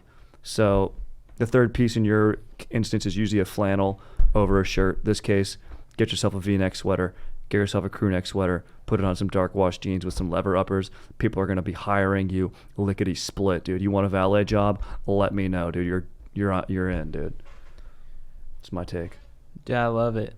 I've always been very particular about my style. I always wore things that spoke true to me, that made me feel amped and pumped to go out into the world and just let people know, hey, I know my style and I know how to flaunt it, and this is what's up with me. Even to the chagrin of my dad, who'd be like, "Why aren't you shopping more at Banana Republic?" I'm like, "'Cause I know who I am, Dad. All right, and what I am is not a long sleeve button down. All right, so back off."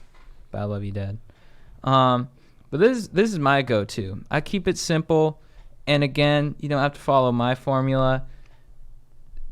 Wear what speaks true to you, but this is what I love. I go to Topshop, because a lot of people ask me about this. I go to Topshop. I get the stretch skinny black pants. I also have some gray ones. They fit me well. I like the fit. You cuff them up a little bit because I like to show ankle. I like to give people a little bit of taste, and I wear the no-show socks. You can get them at Vans. Vans has great ones. They don't slip on your feet. Then I get blue Vans. I also have a variety of other Vans. I like Checker, but that's about as loud as I get. You know, I like white Vans. I like blue Vans. I like Checker Vans. And then I like just solid colored tees. You know, white, gray, black, pink. And then I like some tees with a logo on them, but I also don't like to get too loud with that. You know, I like just a simple one, maybe some that says something cool, you know, like it'll be like, you know, Freddy's Yachts, and people are like, "Ooh, what's that?" And you're like, "It's from H&M." So that's my formula. Keep it simple, make sure it gets you stoked, and I stay consistent with mine, so I don't have to stress about it too much. Yeah, I think Chad's really emphasizing the right part of style too, which is the lower half. I think a lot of people get fixated on the top stuff, but I think finding a pair of pants that fit your body right and then some shoes that complement that is like the most important thing. Mm-hmm. So my dog, get some good pants. And good pants is fluid. It's the pants that are right for you. So yeah, that's what I want to see you in, dog. I really like, I wear light blue jeans. I get them from Urban Outfitter. And they kind of look like Levi's, but they have a more stretchy quality to them. And I really like the way they fit me. I really like it. So I'd like to see you wearing something that's your own, but that fits nice. And dude, don't force anything too. I see a lot of dudes who like force style on themselves. You're like, they look like, you know, like their mom or sister like was like, "This is what's going to look good on you." And it's just too much. You know, when they're wearing like so many items and stuff, it's like you don't even look comfortable. Yeah. It's like, and it doesn't feel like true style. It's like, it looks like, oh, this is what someone told you to wear. So true. Justin Timberlake in a 2008 article of GQ said, "I put on my whole outfit and then I take one thing off." Like he always takes one accessory off. Beast. Love Simplify. it, dude. Love Beast. it. All right, dudes, let's get into it. Chad, who is your beef of the week? My beef of the week is with myself. I was a little bit too aggro at the gym last week. At the rock climbing gym, there's only 2 treadmills going, and I boxed out this hippie for the T-mill. You know, he was coming for it, and I just straight boxed him out, dude. I picked up my pace, sped walk, and just grabbed it. And I was like, you know what? That was unchill. That was unchill of me, you know? Because he wanted to get his cardio in, and I forced my way into it. And now I can't enjoy my cardio as much because I know that I'm taking away from someone else's cardio. And karma rang true because my sprints were not as good. You know, I could only do about 12 minutes. And I was like, you know what? Thank you, universe. I freaking deserve that. So to the hippie that I boxed out, I apologize. I hope you got to get ample treadmill time in. I hope I didn't, you know, stop you from getting the full amount that you were looking for. And that's just a little reminder to myself, you know, next time, you know, be more generous with the T-mill, you know, because that'll come back around to me. And someone will probably do the same for me if I'm more generous with it. So sorry, dude, for boxing you out. Sorry for not putting in my full effort on the T-mill after I stole it from you. And I know better. Hell yeah. Nice. Strider, who is your beef of the week? Dude, my beef of the week is hills in San Francisco, but only half of the hill, the downward half. Because I still remain stoked and enjoy the jackness that my legs get climbing up a hill, and knowing that my dogs walking with me are also getting jacked climbing up that hill. And I like climbing up hills in Concord and feel legit when I get to the top. But going down a hill is unchill, dude. Does not feel good on your knees. Feels good, not good mentally. You're like, what? This thing keeps going down forever. And dude, these hills in San Francisco are insane. They're deadly. I'm like, dude, if you're like an older person going down these hills, it's dangerous, dude. I almost took an old lady out too. She was like, I should stand corrected because I was a novice to these hills, and I like almost ran into her because I was coming down at like too fast of a pace, and I was like, oh, sorry, I'm not from around here. She goes, yeah, I know. I was like, getting used to the hills. She's like, yeah, it takes time, and she was a pro. So I guess if you've been in San Francisco your whole life, you know how to handle them. But just the downward half of hills, dude, and the relationship that those downward half of the hills have to the tops of my patellas, dude. Hell yeah, dude. Yeah. Dude, my beef of the week is Matty. He was my first roommate when I moved to New York. I went out to New York, eager to discover new parts of myself, and I came in a little hot. First night I was there, he was one of the cooler guys in the building. I was in the EHS building. It was like a amalgam of kids from all these different schools, and he was like showing me the ropes, and there was a party going on the 7th floor. He took me to it, introduced me to his boys, Benji and Joel. And no, those are the names of the guys from Good Charlotte, but it was something close to that. And I came in just way too hot. Like, I was like, all right, we're all into the arts. I'm going to show them how much I know about arts. And I was being a little bit of an info lord, like just trying to be a know-it-all.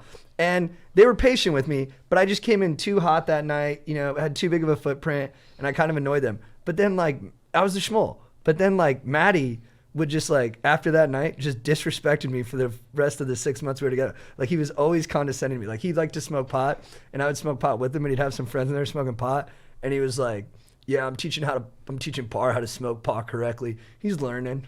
I was like, shut up, dude. I was like, you whack-ass motherfucker. I fucking smoke pot fine. I did put my lips on it too much, but it was just unnecessary. And then he would just come up and, like, just call me out all the time. He'd be like, hey, bro, like, you don't go out enough. And I was like, well, I'm just getting used to the city. He's like, all right, bro, you can make excuses, but that's what it is. And then he'd leave, and I'm like, well, you could have invited me to come with you. And then one night we went to a bar, and we were coming home in the subway, and this guy just, like, him and this other, like, the guy he was talking shit to was, like, just some, like, college dude, like, not a threat at all. Like, not a threat. And then the guy was like, you think you're freaking cool in your... They started arguing somehow. And he was talking to my roommate. He's like, you think you're freaking cool in your jacket? He's like, yeah, bro, I'm way cooler than you. The guy was like, you're so freaking annoying. He's like, nah, dude, you're annoying. And I just sat there quietly, and I was like, what the hell is going on? And then the guy left, and then Maddie turned to me. He's like, bro, you're a real bitch right there. Like, you got to learn how to stand up for yourself. I was like, what the fuck, dude? How the fuck am I a bitch, dude? I didn't do shit. I was like, I want to fight you now. And then maybe that's what I should have done, but I was just like, whatever, man. And then I just thought about him the other day, and I was like, man, I was the schmoll, but, like, he could have been, like, I had the ability to de-schmoll, and he just, like, kept me in that schmoll box. Yeah. And then revealed himself, in my assessment, to be a schmoll. I think it's good to be a schmoll in that type of group, dude. You don't want to be in that guy's But the guy Benji was actually really cool, so I'm kind of regretful that because he wasn't, like, handsome, but he, like, killed it with the ladies. Whoa. And everyone in the building wanted to hang with him. He was always down at the pool table, and people were just lining up to play with him. He was just a cool guy, and he had anxiety. He was like the first cool guy I met who had high anxiety. He's like, bro, I had a panic attack at a wedding. He was like, I was hooking up with my sister's friend who was one of the bridesmaids, and then I just started getting anxiety. I was like, dude, you're awesome, Whoa, dude. Cool stuff. Yeah, very cool guy. He's like, I loved my old apartment. I lived right under this bakery. They give me free bread. I was like, why are you having such wonderful experiences in the city, dude? Are you kidding me, dude? All right, Chad, who is your babe of the week? My baby of the week is Shia Labeouf. Yeah, dude. He's had a rough go in the past, 8 or 9 years. Yeah. But I fucking love him, dude. And I watched that interview with him on the Hot Ones or whatever. He's hilarious, and he seems like a fun time to be around, And he actually reminded me of like a more chaotic JT. Oh, thank you. And also with a new accent. He's got a new accent. Dude, really? He developed an accent? He has a southern accent now. He talks like he's from like the bayou. That hot sauce will get you. Yeah, he's like, that hot sauce, that got something on there right there. That's got something on right there. Yeah. Yeah, my mom, she was a sweet darling. He went like the Jeff Bridges route. Yeah, they've been in LA so long they turned southern. Dude, why does Jeff Bridges talk like that? It makes no sense. But I think he's misunderstood. I think he's a sensitive, thoughtful dude who has his moments, but at his core, he's a good guy. Shia, if you hear this, let's kick it. I'd love to, hang with you. Like, and they were going over photos of him in the interview, and there's a photo of him just like after he got fired from this plane in New York. He's just like bumming in the snow. He's like, "Oh yeah, This is when I got fired from a play in New York, and I was walking around like Edgar Allan Poe or some shit. I remember when he got fired from that because him and Alec Baldwin couldn't get along. Right, yeah. And then he was like really grateful to the host. He's like, I know you let the Jonas Brothers open up last season, so thank you for choosing me. Wish I had some brothers. No way he said that. That's amazing. Yeah. That's amazing. That's awesome. And then he goes, sometimes I feel like I'm living a meaningless life, and I get frightened. And he goes, oh, I've been in love with every woman I've ever worked with. Dude, these are great quotes. He's the man, Yeah. dude. He's the man. I like his style, too. He has cool style. And his dad was in a biker gang, too, which is cool. You know, he was doing stand-up at like 12 years old or something, 14. And all the whole biker gang would be in the bar. So he was like, yeah, you don't heckle that kid. And he can Yeah. freestyle too, right? He can oh, I didn't know that, yeah. And then, dude, I swear to God, the most intimidated I've ever been, seen it, like physically intimidated, like scared. I was coming out of a Tender Greens and Shia Labeouf was walking in. Oh, you saw him in person? Yeah, dude, he was walking in Yeah. like he had to kill the manager of the Tender Greens who just disrespected his family. Yeah. He just came in there with so much intensity and purpose. I was literally like, dude, I'm scared shitless, dude. Yeah. He was walking at me. I was like, dude, I would never ever fight that dude. Yeah. Yeah, he had an energy to him. He's jacked. Dude, I 100% believe that. We valeted his car at the hotel, dude. Yeah. And he's like, he wanted to first of all pull in by himself, and we're like, usually we don't let anybody. We're like, all right, well, we know who this guy is and everything. We're like, all right, just go pull out there. Parks the car. He's like, thanks, fellas. Tosses the key and just walks up like Barrels, dude. super hard, dude. We're like, Yeah. oh, all right, dude. Like, Yeah. What did this? He steps out of his own energy and brings that energy Yeah. into everything, dude. Dude, hilarious. Oh, and he told this story about how he was staying at a hotel for like a press conference for some movie, and he saw like in this like conference room there's a bunch of chicken. He's like, yes, I went up to start eating the chicken, and they're like, this is a Bilderberg meeting. And he's like I stole chicken from a Bilderberg meeting, which is like where like, you know, the Clintons and like the elite kind of meet up Right. to talk. It's sort of like what's it called? Bohemian Grove. Yeah, it has that same lore. Right. I stole chicken from a Bilderberg meeting. Legend, dude. I know it's Shia LaBeouf too. I was mucking around, but I just You're wanna give mucking him a shout- around. You're having fun with it. You Yeah, put a little something on that. Yeah, I put a little sauce on that. Put a little thing. sauce on. That's good right there. That's good. My mama, she's beautiful. Yeah. She's beautiful. Hanging up my perspective over there. I'm like, were you Yeah. doing an accent on Even Stevens then? It was Yeah. Like, did you sound like this then? That'd be more impressive. I'd be like, Yeah. whoa, this guy's got range. Like when they Yeah. said cut on Even Stevens, 12-year-old Shia was like, oh, I'm going to be back in my trailer. Come get me when you're on me. Yeah. Come get me when you're on me. I'll be ready to act. Just tell me to say action. I'm gonna need a Capri Sun Pacific cooler. Make it step. Let's go. What do you got, Aaron? Put the bunny back in the box. Put the bunny back in the box. Man, is there a hoedown going down tonight? My dad was in a biker gang and they went to jail with a little guy named Cameron Poe. Yeah, that'll put a snake right in your boot, huh? What's that? He's like, now, don't get my dander up now with this hot sauce. Did he Come say on that? now. No. Come on now, don't get my dander up with this hot sauce. Ooh, you get me good with this hot sauce. Ooh.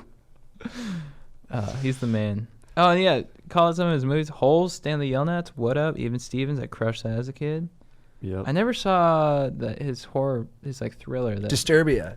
I never Oh, saw I that. love that movie. Killer He's great in movie. I it. didn't Yeah. see that. Transformers, Beast. Yeah, he's great in Transformers. Dude, the lead in that movie, Sarah Romer, just started dating some rando dude we went to high school Oh, with. really? Who wasn't Yeah. even like, he's a cool guy, but like, you would not have been like, oh, he's going to date a movie star. Yeah. And we went to a USC tailgate. We're like, he's dating that chick? Yeah, it was We're like, wild. Whoa. Whoa. Oh, now that tickles my fancy now. Yeah, we were like, well, it looks like we all were playing from behind. We got a little chance, you know? Looking like a comeback. Dude, we should all start doing that. Just talking like Time like this. Shia LaBeouf. Whoa, Just, yeah. just develop a southern accent. Yeah. Can we go back on Ellen? Well, it's good to see you now, Ellen. If you How live in you LA doing? long enough and you do enough TV appearances, you just become southern. Yeah. Yeah. It sounds cooler. Yeah. Oh, totally. Strider, who is your babe of the week? Dude, my baby of the week's got to be my GF, dude. From when we were freaking crushing it in San Francisco with the bros this weekend, dude. My Jeff and I, we just have dank phone calls together, dude. Just chilling, talking, catching up, dude. So she knew I was missing her hard, dude. And she freaking reached out. You know, sometimes a lot of guys are on trips. They're like, oh, dude, I got to go call my girlfriend, dude. My girlfriend called me, dude. We'd catch up. Dude, I'm just crushed fisherman's with Chad, dude. About to go meet up with JT right now and crush a freaking green drink, dude. This place we don't even know about yet. So just fired up, dude. Just being in touch, dude, and freaking just straight up technology allowing that to happen. So, yeah, just fired up. I mean, maybe a week's got me my GF, dude. I gotta tell you now, that is a damn fine baby of the week. Oh my baby of the week's got to be my girlfriend Jabwow. My Put a Jabwow. little something spicy on it though. Yeah, that's funny. That's funny. You like your girlfriend? That's good. we got we got down right and good there the square. I picked up the cell phone and called my girlfriend. And had a conversation together. It was incredible. Like, don't make me eat too much chocolate now. That'll give me a goddamn cavity. Yeah, and I know I'm at Ghirardelli, and that's a San Francisco specialty, but I'm gonna get the cavity. But how sweet you're being over the cell phone right now. My baby of the week is meditation. Nice. I've been consistently meditating lately, and dude, I'm telling you, it helps. I feel like I got a little space between my emotions and my reactions to these emotions. And I also think I catastrophize a lot, where I'm like, oh shit, everything's gonna fucking go haywire. And then now there's like a new voice that's like, it might go haywire for a little bit, but we'll get it under control and then we'll be all right. And I'm like, whoa, where'd that voice come from? And I think it came from meditating. So yeah, meditating's hot. Chad, Nice. who is your legend of the week? I gotta go with Ellen. Dude, Yeah. Ellen. Yep. She was we touched on it earlier, so I won't play the same tune now. You know what I'm saying? Don't play that song over again. I You gotta change the key a little bit. I won't hit that C chord again. But she was just the best. So delightful. Such warm energy. She runs a well-oiled machine over there at Warner Brothers lot. So I just want to give a shout out. It was awesome to meet her. Thank you for having us on the show. Thank you for supporting our causes. She was just great. And shout out to Jenny and the other producers there, and for prepping us, for scouting us, essentially, getting us on the show. And shout out to Warner Brothers for providing the facility. Dude, nice. Very complete shouts. And NBC for airing the show. Yes. Legit, dude. For Lenny Kravitz, too. Lenny Kravitz. Being on there before us. Yeah. Always shout out to Lenny Kravitz, dude. Strider, who is your legend of the week? Dude, first and foremost, I'd like to say probably we all have a shared legend in Mason, dude. We did bring him up at the beginning, for but sure, yeah, for dude. sure. Yeah. Birthday beast. boy Mason, dude, legit legend, dude. Great guy, So dude. dank, dude. And also without Mason, I wouldn't have had my legend of the week, who is the trolley operator, dude. This guy was a legend, dude. Dude, driving those things is not easy, and riding it's dangerous. I couldn't believe they still let you do that, dude. I'm like, it's kind of nice, like. And it kind of sucks that my brain thinks of like, we're still allowed to do this. Like, why do we have this self-check system? Yeah. So later, goodbye to that thought, brain. But like, dude, this guy just going down there, such a pro, dude. And just seeing everything a million times. I felt so safe. He saw this bus that was literally like 6 inches from my face before I was able to see it somehow. He's like, lean in, bus on your right, all the way in. And just like, dude, just guiding us on that thing. Yeah. And dude, like the pull lever thing, I'm like, just seems Cool. all like, I can't understand how any of it works, but I love it, dude. So Yeah. this operator was a straight up legend, dude. And you know what, dude? His counterpart, it was like $7 a ticket, and they couldn't make change, and he's like, "You guys got a free ticket?" And we're like, stoked.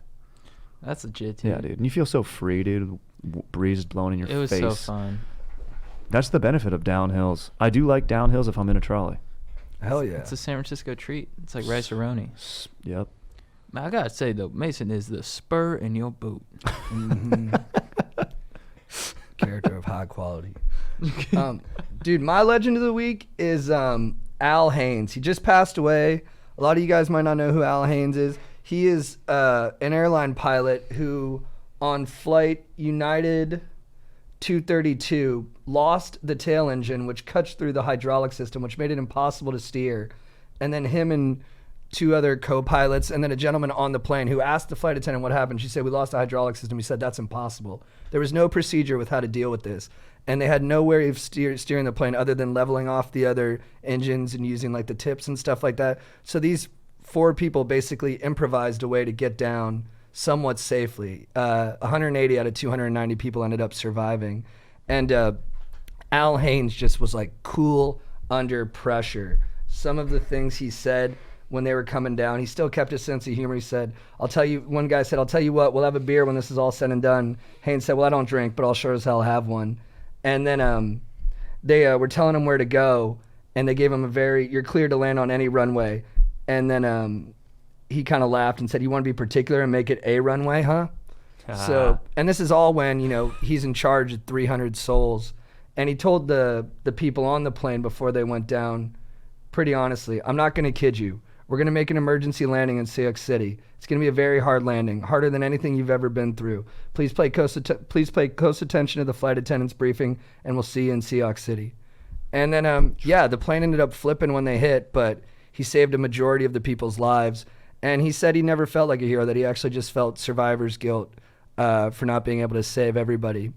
But nobody else could have done better. They ran a bunch of other guys through simulations. Nobody could land the plane. So these dudes really did just stay cool under pressure and kind of, deliver more than you could ever hope someone would. So I think you're just an absolute legend. And then he umpired Little League Baseball for like the next 25 years. That's cool. Just a solid guy. Nice. From the front to back of life. And it's people like you that, are inspiring, and I'm sad you're gone, man. Thank you for what you did. Chad, what is your quote of the week? My quote of the week is from my mom. So when we came out on Ellen, she said that she was in the audience and she involuntarily was just like, "That's my son." That's awesome. Yeah, which I think it was a very Nice. heartwarming thing. Pretty cool. Pretty cool moment to have mom there. My mom loves your mom. She said she had the best time. Oh, really? being there. Yeah, it was cool. That's They sat awesome. our moms together. Yeah, that was cool. My mom was singing her praises. She was like, it was really great that we Yeah. got to sit together. Yeah, my mom was so excited to meet your mom. That was really cool. She's like, "Monica's so funny." But we couldn't see them out in the audience. I was looking for her. I was like, "Where is she?" Couldn't find them Yeah. amongst the sea of just screaming their heads off ladies. Yeah. Yes! Yes! Yes! My mom's like, "That's my son." It's like religious, like revival or whatever they call them. Like, Oh yeah. what's that church? Pentecostal? Yeah, Pentecostal. Yes. Yeah. Yes. They're super. They could get some spirits out of people at Ellen. Strider, what's your quote of the week? Dude, my quote of the week's also nice, short, and sweet. And since we were in San Fran, I'm going to do a quote from the dankest movie, The Rock, also starring our boy Cage, our boy Michael Bay, dude, legit movie. And just to give you a little context, they're talking about the gas.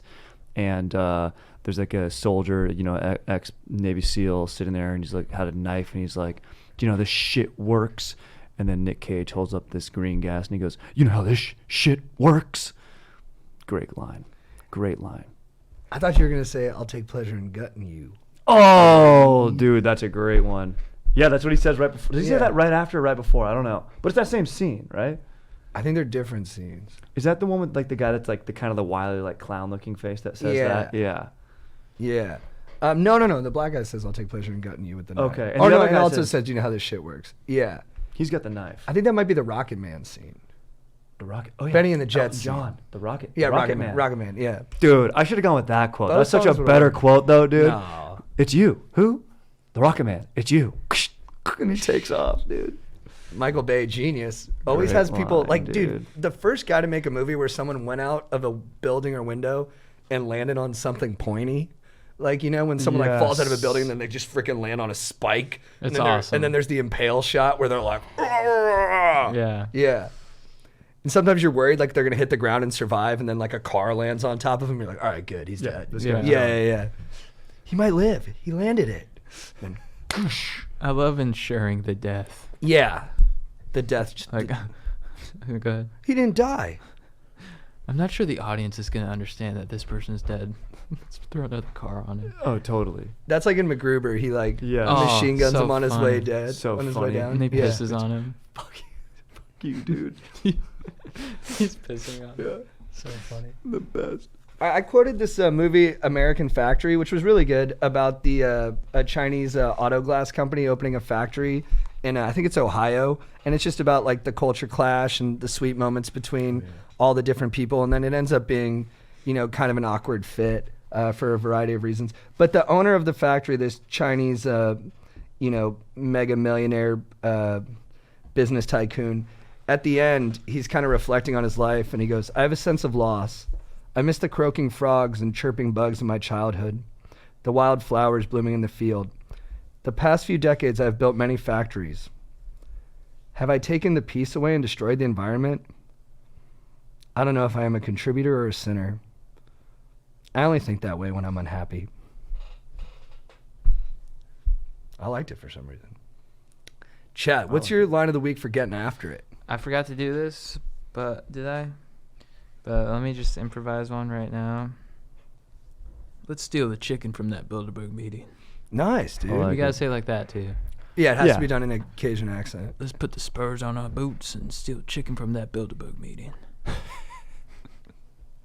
Strider, what's your line of the week for getting after it? Mine is it comes in via text message from a nice little thread we have called SF Crew from San Francisco this weekend, and you'd get a nice little text, and all of us did it pretty much at one point. It was lobbying 5, and that just meant we were ready to roll. Love that that, just dude. meant we're rendezvousing and we're about to go out and do a dank activity. So lobbying 5. I was so grateful when I was in SF that I wanted to get spiritual, but I don't really have like the language for that because I don't, really align with any specific denomination or anything. So I was trying to come up with a way to like be grateful to the universe that still jived with what I'm up to. And I came up with, "What up, Earth? Thank you." Aaron, is there anything you would like to contribute to this section? Let's put this bunny back in the box. Oh Aaron, yeah. you are I mean, just- dude, You are just speaking my tune, just man. pure fire, dude. Just putting the lead back in my pencil with that big ass bunny. tie a ribbon around this podcast and roll out the fine china and break out the red carpet because we're bringing this thing home.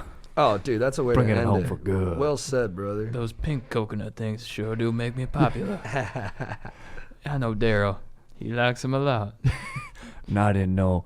Now there were 269 cats on Cell Block D, and I didn't know 268 of them.